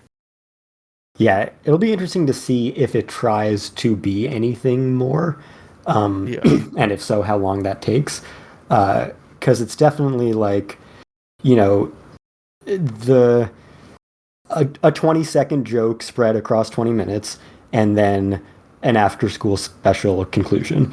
And that's kind of all we've gotten so far each episode. So, yeah, it's hard to imagine how much else it's planning to be, because it definitely doesn't seem too ambitious at this point. That's true. Yeah, it's not something I think I should have to worry about. I just don't think they should even really attempt it. Yeah. No, it's definitely valid. Like, yeah, that's why Gintama is so powerful, because not only is it the funniest shit around, but it builds all that into a narrative that is actually really engaging and you care about. And yeah, even those arcs where it does get really serious have moments of levity where it's still just as hilarious as it ever was. And, this, after having come off of, 100 episodes of that kind of balance, going into this where it has no interest in being anything but a comedy, and it's not even as good at being a comedy as the serious arcs of its predecessor were. It's not the best place to be. No. But yeah, I think kind of getting at what you were saying earlier, they're probably going to I assume like follow the novel as like normally as they would, but it would be nice if BNP just kind of like did their own thing sometimes too. Like, I would not mind them just being like doing one-offs that they just like we had a funny idea a while ago that we couldn't make for this show, so let's just do it here. Yeah. So we'll see. Yeah. I mean, It's like I said, enjoyable enough. It is similar to One Punch Man. It's like we're the precedent that was set is never going to be attained. For sure. It was never going to be Gintama. And unlike One Punch Man, it's fine. Like, I'm enjoying myself. I get a few chuckles each episode. I'm just not crying from laughter. Yeah. And yeah, like I totally agree. Like I was saying before, the gulf between the humor of that opening scene, which clearly had to have been made for the anime adaptation, and then the whole rest of the series is just so wide that without having read any of the source material, it communicates pretty strongly that everything after it is directly adapted from the novel. Yeah. So that's my guess, and if that's true, then yes, I would love filler. I would love as much anime original content as possible, because that's the shit I'm down for. The one show we're begging for filler. Yeah. A couple other things I need to say about this. Just to be clear about how much it is a direct parody of this classic live action series. That series is called Sannen Bigumi Ginpachi Sensei, and this is Sannen Z Gumi Ginpachi Sensei. So it is literally the exact same title. They just changed 2 consonants. Yeah, it doesn't even have Gintama in the title in Japanese. Yeah. And the other thing is, so I mentioned when I was going through my AX experience that, in fact, they had the world premiere of this series at AX over 3 months ago. There were a lot of very weird things about that experience. One of them, of course, I noticed that, yes, the writing, direction, cinematography were all very much back at like 2006 levels.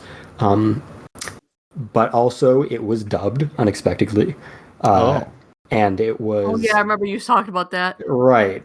It was so weird because they had like, you know, the segments where they have, you know, just the Yorozia sign and just the 3 characters talking. They do it all throughout Gintama. So they had one of those with the 3 Seiyu talking about specifically this world premiere at Anime Expo, and then immediately went into an English episode. So weird as shit. And also, because I didn't recognize any of the voice actors, and this series has gone through a bunch of different dub casts, and some of them are surprisingly good, considering how hard it is to dub Gintama. But this one, the reason I didn't recognize anyone is because it was the cast that they used to just like silently dub the first, I don't know, 50 episodes of the series on Hulu. And then they just went back and I guess dubbed a bunch more of it. And it was also used to dub this new series, which I think is getting a simuldub even. Wow. And it is a cast from a studio in Miami who has like never done anything and has like no acting experience at all. So that would explain why it was a particularly bad dub. Oh man.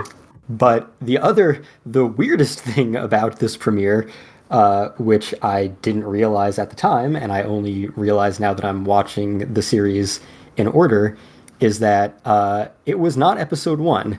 In fact, that episode still has not aired. What? What? What? It looks so from the preview of yesterday's episode that it's going to be next week's episode. So episode 5, maybe? That's what they premiered in English for some reason 3 months early.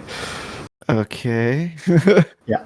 Maybe that was like what they thought was the strength of the strongest dub episode. I don't know. I don't know. The Haruhi approach to right. Yeah. To a timeline. Pretty much. Interesting. Yeah. So anyway, all of this to say, we're enjoying ourselves. It's not One Punch Man. It's fine. It's just not Gintama. Yeah. It passes. Yeah. Alrighty. Well, I think we have time to squeeze in one more here. So I'm going to deviate a little bit from the schedule here, and we'll sub in a show that we've talked a little bit about in the past and is another kind of lightweight show because the one that was supposed to be here, I think there's a little more meat on the bone to talk about given the subject matter and everything, and we'll just have to save that for another time. But I want to chat a little bit about Ranma. If only because it is also funny and lighthearted and generally good this season as well. The one thing I wanted to tell you, Kestrel, because I think it was a joke you had made when we first talked about this in like the very first season. But man, they're going really hard with we're not putting nipples on anything. God, that was the first thing I was gonna say. Yeah. They Fucking cowards. Yeah, the cowardice is intense. It's nothing but Mannequin City up in this show right now. And It's like I guess in their every defense, shot is just these bizarre mannequin boobs. yeah, just bizarre mannequin boobs in all sorts of different scenarios. And I guess to give them credit, it probably was the only way they were allowed to do that. Like, just have them completely exposed without, like, jumping through other hoops or something. If they're like, well, what if we just don't, put nips on them? And apparently that was cool. So I thought about that. The second the first episode of the new season starts, you're like, whoa, okay. Yep. But yeah, overall, I think this is still a very enjoyable show. It looks great still. I like the new characters because I don't have any knowledge of the original or anything. So like, I am very smitten with a character that's a foil to Shampoo, and his name is Moose. And he has a silly gimmick to his combat style as well. And I was also surprised, and this is obviously a spoiler of sorts, but how quickly into this season, because I thought it was going to last like the whole show, that they just gave up the idea that Ranma transforming was going to be a secret. Right, yep. Yeah, now just everyone knows. Yep. There's like, oh, okay, because I'm so used to that being like a secret that lasts the whole show, or it gets some like big reveal that is accidental or traumatizing or like done by the evil character in the show. And this was just like, nah, I'm gonna use it as a tool in a fight, and then whoever finds out. Who gives a shit anymore? It's similar to how I felt with To Your Eternity when we were talking about it earlier, about, like, oh, how's Fushi gonna hide himself in the modern world? He's just not, and no one cares. Everyone's cool with it. They just immediately embrace it. Not only do they embrace it in this show, they immediately go to, can we just keep Ranma as a girl? Right. Like, all the boys in his class are just immediately thirsty for him. Yeah, and just try to stop any attempt to change back. Yeah. Like, oh, he's hot now. Cool. Yeah, so I see no downfall. That's cool. Yeah. A fun little joke that Emily laughed at as well is also Ranma's swimsuit says boy on it. Yes. Which I thought was very funny. The jokes still hit well, I think. I get several chuckles out of things every episode, especially now that Ranma has also been revealed to be absolutely terrified of cats to the point that he'll turn into one. Mm-hmm. But not even in like a furry way. He just has a psychotic break. I think I laughed the hardest at him doing it on purpose and almost drowning in the last episode, where it's only there for a few brief moments, but he straps Shampoo to his back because she transforms into a cat, and then he jumps into the ocean and she transforms, and then for like a second it shows him screaming underwater almost immediately. And I was like, yeah, this show knows what's up. And then we get to the point where we're punching sharks. Yes. I think the show might have literally jumped the shark several times this past episode. Yeah, several times, both with riders and without. Yeah.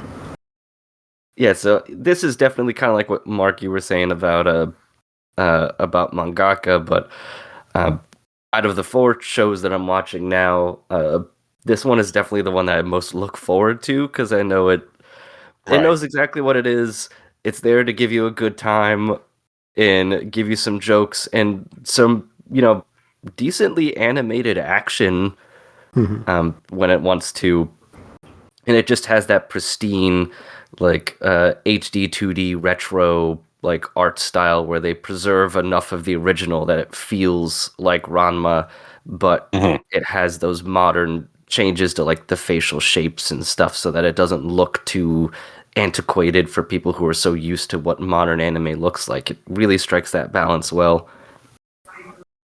I just love how, like in this last episode, like even take out the shark action, just to describe to someone the plot of any given second of Ranma, you have to be like, okay, so he transforms into a girl when he, depending on the temperature of the water, and then there's this other character who transforms into a cat depending on the temperature of the water.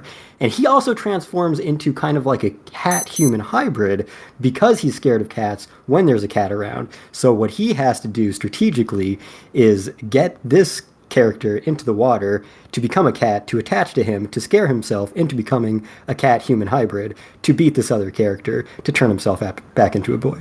Yeah, to beat this old mosquito woman who has that has the secret to him being able to turn back into a boy, because he hasn't been able to do that for a few episodes now. Because she hit a pressure point that makes it so that he can't handle hot water, and he needs hot water to turn back into a boy. Which, don't think about it too hard, because the whole thing up to this point has just been if hot water touches him. And hot water can still touch him, it's just now it's so hot that apparently it doesn't work anymore.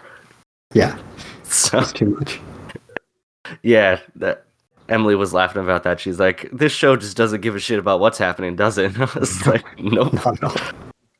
It commits to it 100%, but it does not care to, like, give you lore or do anything. It just wants to make it as ridiculous as possible. And I also love the gag that the announcer guy is the same every time. It's just a dude at their school that carries a microphone around. Yeah. And he's there for every fight that happens. Hey man, some people know their life calling. Yeah, it's right place, right time. That's what it's all about, and this guy has it down to a science.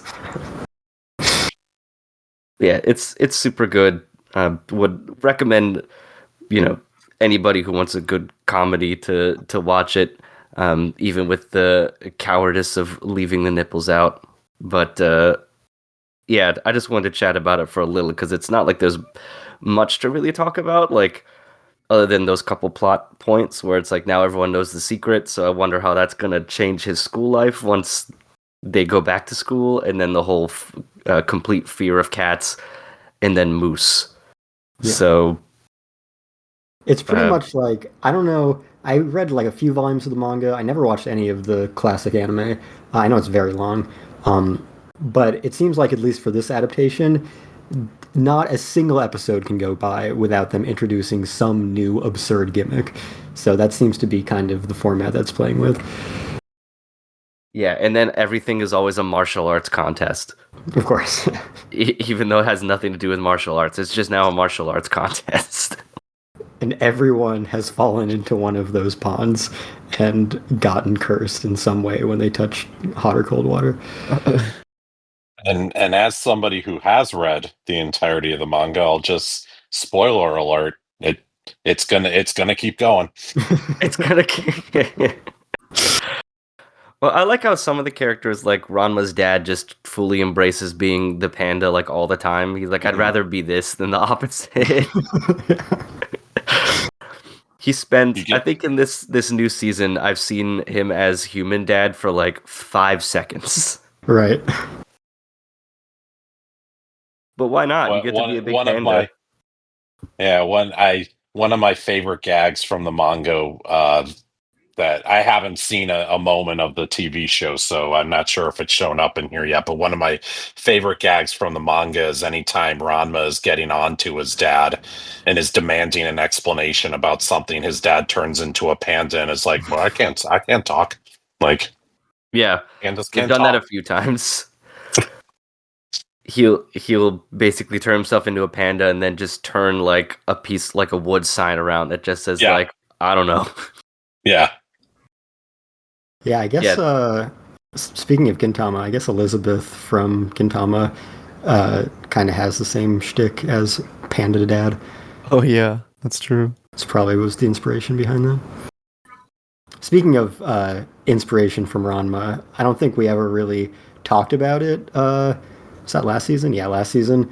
But I appreciated a lot the fact that Don embraced its Ranma reference so much that as soon as Gigi gets the Ranma curse, he starts singing the classic Ranma anime opening. Yeah, that was cute. Indeed, but yeah, just it's the. I also want to say like you could generally pick this show up whenever and just just enjoy it. Be like, yep, it doesn't matter. Even people who've watched it the whole time barely know what's going on. It's not going to make any more sense. Nope, you'll just know the characters' names and that two of them are supposed to get married and kind of like each other, but don't at the same time. I mean, on the other hand, what I just had to describe for the scene to have any context, you kind of do need to have seen it all. Yeah, I suppose, unless you just embrace it in its ridiculousness immediately. You're like one of those people who's like, yeah, whatever, fucking rock on. And then you just go from there. Because I have a couple friends who are like that. They would just embrace it wholeheartedly, if like no matter where it picked up, and then they would learn about it as it goes.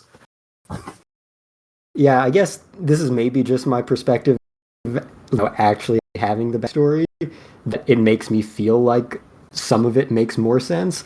But in reality, if I was watching like this latest episode with someone else and I was explaining all of that to them, and then they were like, "Oh, okay, I guess that makes sense. What about the shark?" I'd be like, "Oh, never mind. That part is not explained at all. It doesn't make any sense." So I guess it works just as well if you haven't seen any of it.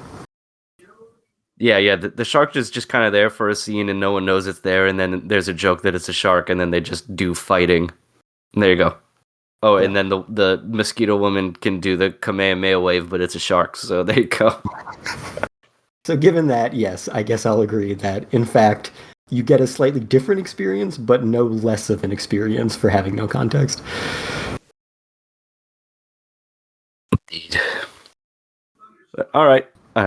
I'm good then. I just wanted to chat about it for a little bit to just talk about how I'm still enjoying it. And there was a brief part of me that's like, hopefully this is still as good because I didn't read it or watch it. I'm like, or is it going to wear off? And it's like, nope, still super good. So I think that's only on Netflix though, which is not inherently a problem. But if you have like Crunchyroll and that's your main source of watching anime, you're out of luck when it comes to legitimately watching Ranma at the very least. So.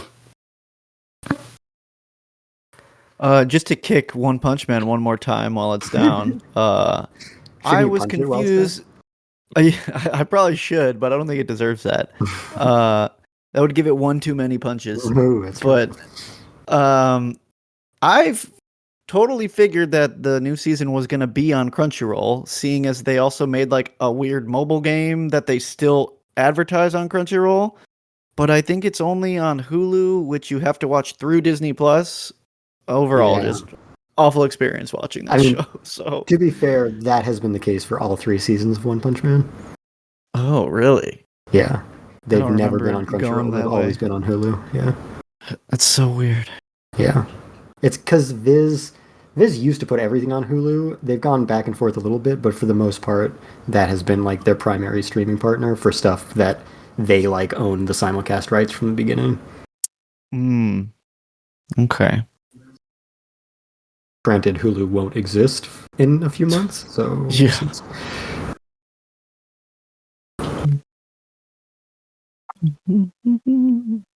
Alrighty, well, I think we've talked about a good amount of shows here for the season. We left a couple on the cutting room floor here, but we can always return back to those as the season sort of wraps up and give them the attention they deserve.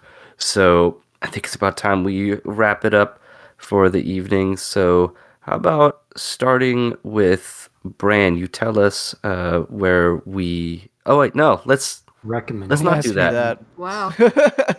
No, I don't want to actually. I forgot that we also have potentially some recommendations from folks. So if anybody has any of those, feel free to step up. I just selfishly don't have any, so I was ready to be like, time to fucking clock out. It's fair.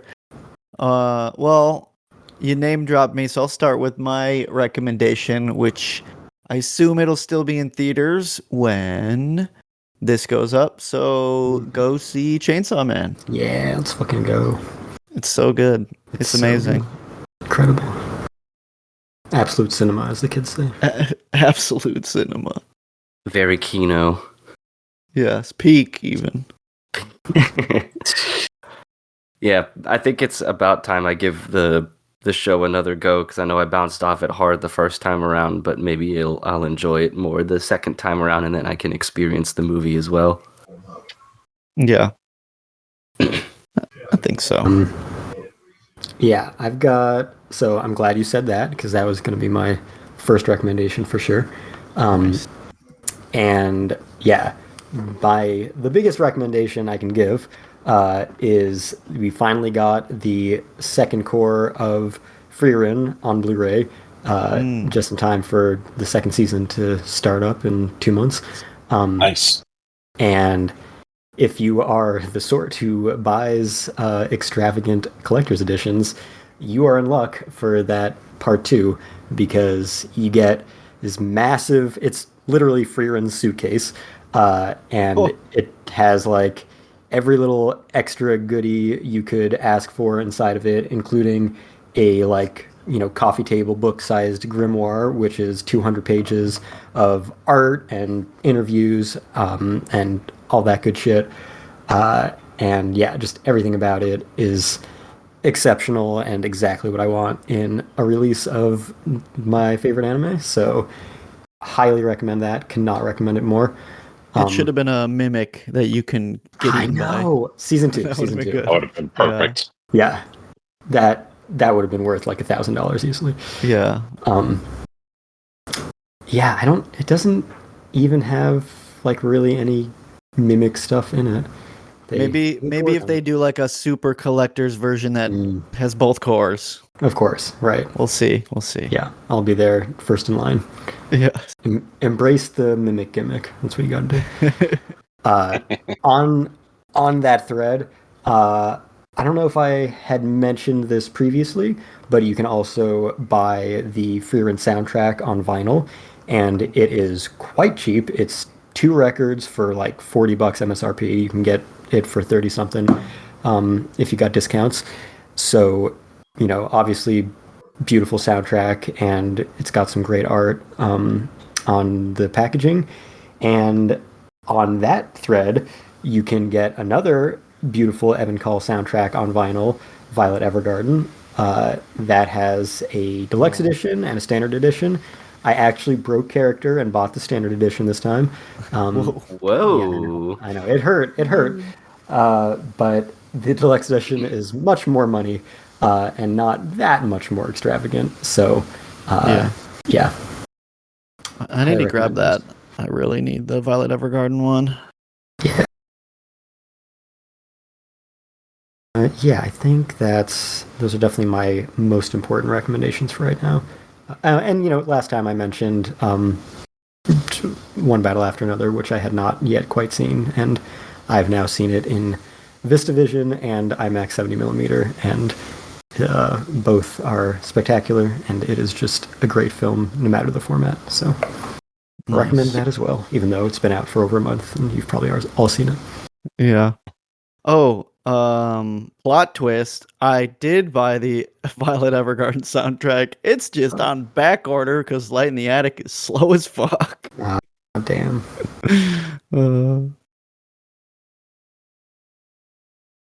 Didn't you mention something about that before? Or was it for this vinyl in particular?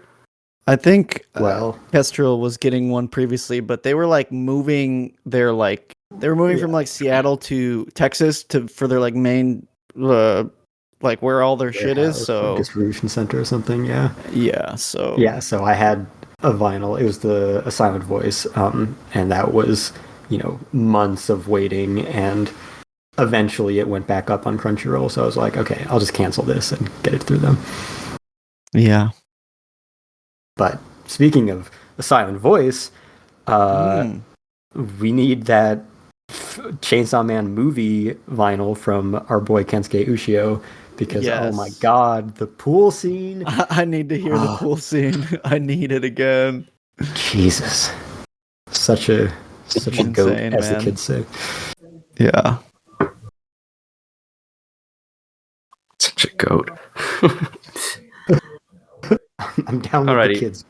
Yeah, totally. Very, very hip. All right, Mark, do you have anything to recommend? Yeah. So as we record this, we're a few days away from Halloween, so it's still spooky season. And finally, after it being out for 8 years, I think, this year I finally played. It's going to be a video game recommendation for the first time, Doki Doki Literature Club. Nice. And I highly recommend that. If you have some mental health issues and you don't internalize things well, then maybe stay away from it. But aside from that, it's an amazing game. And if you play the original edition, it's free. So, which is always nice. So, a couple years ago, they came out with they ported it to consoles and added a whole bunch of extra stuff to it and whatnot for Doki Doki Literature Club Plus. That's not free, but if you play the original edition, it is. So. And if you like that and want several more millions of words in that vein, you can check out our friend DJ's game Lessons in Love. Here you go. All right, Kate, anything from your end to recommend, manga and such? Manga not so much at the moment because my backlog is devastating, so I'm trying not to buy more books until I figure out something here. However, you know what doesn't take up space? Digital video games. So a new Katamari game just came out. Yeah. And this is not the same as the iOS game that came out earlier this year. That was a whole other Katamari game. This is another Katamari game, which is available for all of your rolling things up needs. It's still very much Katamari. It's higher resolution, but like the models of the things you're rolling up are still blocky. So that's kind of funny. That has not, changed, and like the sound effects are still the same and stuff like that, so that's great. What else is good? If you like side-scrolling beat 'em ups, Absalom is good. If you like games that are just crack in video game form, there's a game out called Ball X Pit. No one's sure if that's just Ball Pit or Ball versus Pit or ball Hunter CrossFit. Hunter all over again. Yeah, basically. Yeah. I've been calling it Ball Pit because of the Hunter Hunter rules. And that is digital slot machine crack of that sort. For you Balatro heads. Yep, for your Balatro heads. For your Balatro heads, Vampire Survivors put Balatro in some Vampire Survivors like today. So there was apparently a crossover with an extra level that's Balatro themed in Vampire Survivors. So all the digital crack is out there, and you can just go get some digital crack. It's all very good. Yeah, I have too much digital crack. I still haven't even bought Final Fantasy Tactics yet. Yeah, I'm like about ready to play my video game for the year or 2 years or whatever, and I'm like bouncing between Final Fantasy Tactics, Dragon Quest 1 and 2, then 3, or 3, then 1 and 2, new Pokemon, new Digimon, some game from a franchise that I haven't been playing for 20 years. I don't know. But that's a tough choice for your biannual video game. Yeah, I know. those are all very good games, so I don't know what to tell you there. I know. To be fair, they should all take you about half a year to complete. I know. I think the Dragon Quests are relatively short as far as RPGs are concerned. Yeah, I'm hoping the early ones are, because Dragon Quest XI is like, I don't know, 1,000 hours. But 1 and 2 are probably pretty short, so I might tackle those. Yeah, I think I was looking them up before when I was trying to figure out what game I was going to play next, and I think, and I can double check here, they clock in somewhere in like, yeah, there isn't anything for the 1 and 2 HD remakes, but Right, that for comes the out in like a original, day or two. yeah, for the original 1 and 2, like 10 to 15 hours a piece. Like, Okay. I'm sure they've been elongated somewhat for this, Right. or they haven't been, in which that's why they're being released together. Right. Yeah. But yeah, The second game's a bit longer than the first game, Okay. particularly in terms of content, because the first game, at least the original, is 99% grinding. Okay. yeah, Dragon Quest 1 is listed as about 12 hours, and Dragon Quest 2 is somewhere in the vicinity of 17. Yeah, I might start with that because that comes out in a few days, and I don't know. I feel like, especially since from that Blu-ray set, I just finished rewatching Frieren again last night, and just being reminded constantly about how much Japanese fantasy is just Dragon Quest now. I feel like I've got to go back and just like experience the original. It's fair. I just recently passed 100 hours on Persona 5, but I had to put it down to do the, seasonal type games. So Yeah, that's one that I will never ever, that series I will never ever touch, despite how much I would like to do so. It's just like every game is 90 to 100 hours. Like, can't.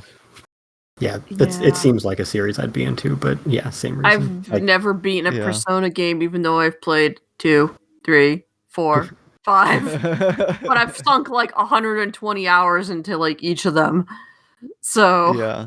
And eventually I just lose interest because the games are too fucking long.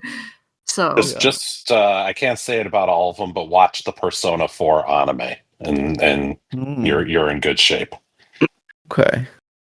The last game. There's another recommendation for you. Watch the Persona 4 anime. Yeah. The last game that I did play, which took me a year, was Final Fantasy VII Rebirth, and I think I clocked like 100 hours to the minute upon completion. So, yeah, I could deal with a short game. That is a long game if you do everything. Yeah. That's why I love this time of year, because it really makes me want to play my like short, 2 to 5 hour indie horror games, like get a couple of them knocked out, feel a little better about my backlog. Paint water cat. Go Yeah, that's what I am trying to work on as well. Like, not only with new games, but older games too. It's like, well, I could pick this one RPG that'll take me 40 hours, or there's these 4 to 5, 10 or less hour games that I could play. Yes. So, yeah, indeed. That's how I always do it, except my short option is watching something. I'm like, I could watch this many movies or series in the time it would take to play this game. And so that's why I only play one game a year. Fair. You should make like a spin wheel. And then do it that way. Just have random chance decide for you. Absolutely not. No. I am the person who will never flip a coin to make a decision. Damn. Well, as far as, like I said, I don't really have much to recommend. I did play Ball X Pit, like Kate said, and that's pretty good. I could see where the digital crack stuff comes in. I'm not a super huge fan of the then town building element that happens at the end of the digital crack game loop. But I didn't even know it had that. yeah, there's the ball breaker, get almost mini game of sorts, and then when you eventually die or whatever, you go back and your other task is to rebuild this town that was destroyed by a giant ball. So you plant crops and build buildings and send workers out to collect resources to then build more buildings or upgrade them, etc., etc., etc. Which I've never been a huge fan of town builders in the first place and that kind of stuff. So I think it's ball multiplied by pit, actually. That's what I'm gonna call it when I talk to my friends about it. Have you played ball multiplied by pit? Alrighty, so I think now I can move on to everyone sharing where their current online locations may be and where they can find more of your thoughts. So I'm gonna go to Kestrel first. Yeah, so I'll do the podcast too. So find the podcast anywhere you find podcasts. Subscribe, rate, and review.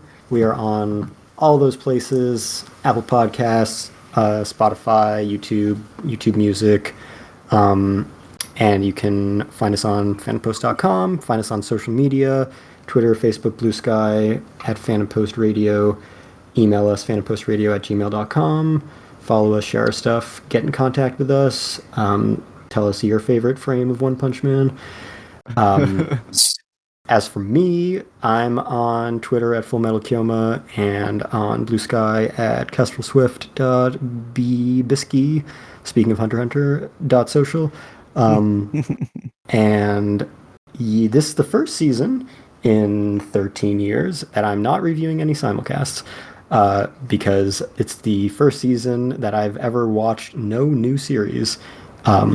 They're all continuations or spin-offs. So, wow. Not reviewing anything weekly. However, I have published a bunch of stuff on Fandom Post. So you can finally read my last piece from Anime NYC that was finally approved, where I interviewed the writer, director, and producer of Takopi's original. You can read my, like I mentioned earlier and alluded to many, many times, you can read my 10 years later retrospective on the original One Punch Man anime and the decade of its downfall. And you can read all of my coverage from Asians Film Festival 2025, including my review of the Chainsaw Man movie, which was out before the theatrical release, but, now it's out anyway, so... but most notably, also my interview on the red carpet with Mamoru Hosoda. Hell yeah. Very cool. Yeah, that interview was a really cool experience, I'm sure. Especially with your legit cool microphone. It is so not legit cool.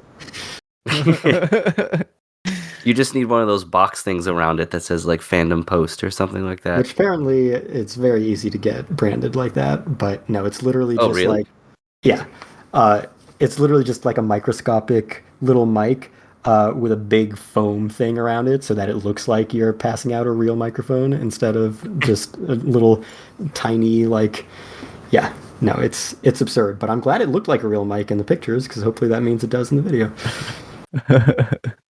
It does the job. You could have fooled me. Yeah. Excellent. All right, Bran, how about you? You could find me on the socials at HellShakeBrando. Not really talking about any anime on there lately, though. But I'm still right here. Alrighty, Kate, how about yourself? You can find me at fandompost.com writing about anime and whatever else I feel like doing, which is not much lately. And I'm on Blue Sky at SonicBug. And anywhere else on the internet, you could probably find me at SonicBug that I exist in those places. I think that's it. If you want to review anime for fandompost.com, go hit Chris Beveridge up because I'm sure he could use a couple more reviewers doing current running anime series, especially since Kestrel's not reviewing anything. Only if you'll review One Punch Man, though. Oh God! Don't be like me. That's your hazing. Bad anime. We have to. In reality, that could also be the easiest review because all you just put is like looks bad, and the next week it's still bad. Yep, still bad. Yep. Still bad. And then the third review would be like, why are you still here? All right, and then Mark, how about you? Yeah, you can find me at fandompost.com. This season I'm reviewing Mangaka's Weirdly Wonderful Workplace. Theoretically reviewing that. I'm a little behind, but a little behind on the reviews, not on the watching. But also checking in with occasional reviews of Yano-kun's Ordinary Days and My Awkward Senpai. You can find me on Blue Sky at MD Thomas, where I very rarely post, but you can find me there anyway. Oh yeah, I forgot to What? plug what I'm actually reviewing this year. I'm reviewing To Your Eternity season 3 and a show called Past the Monster, Meet My Lady.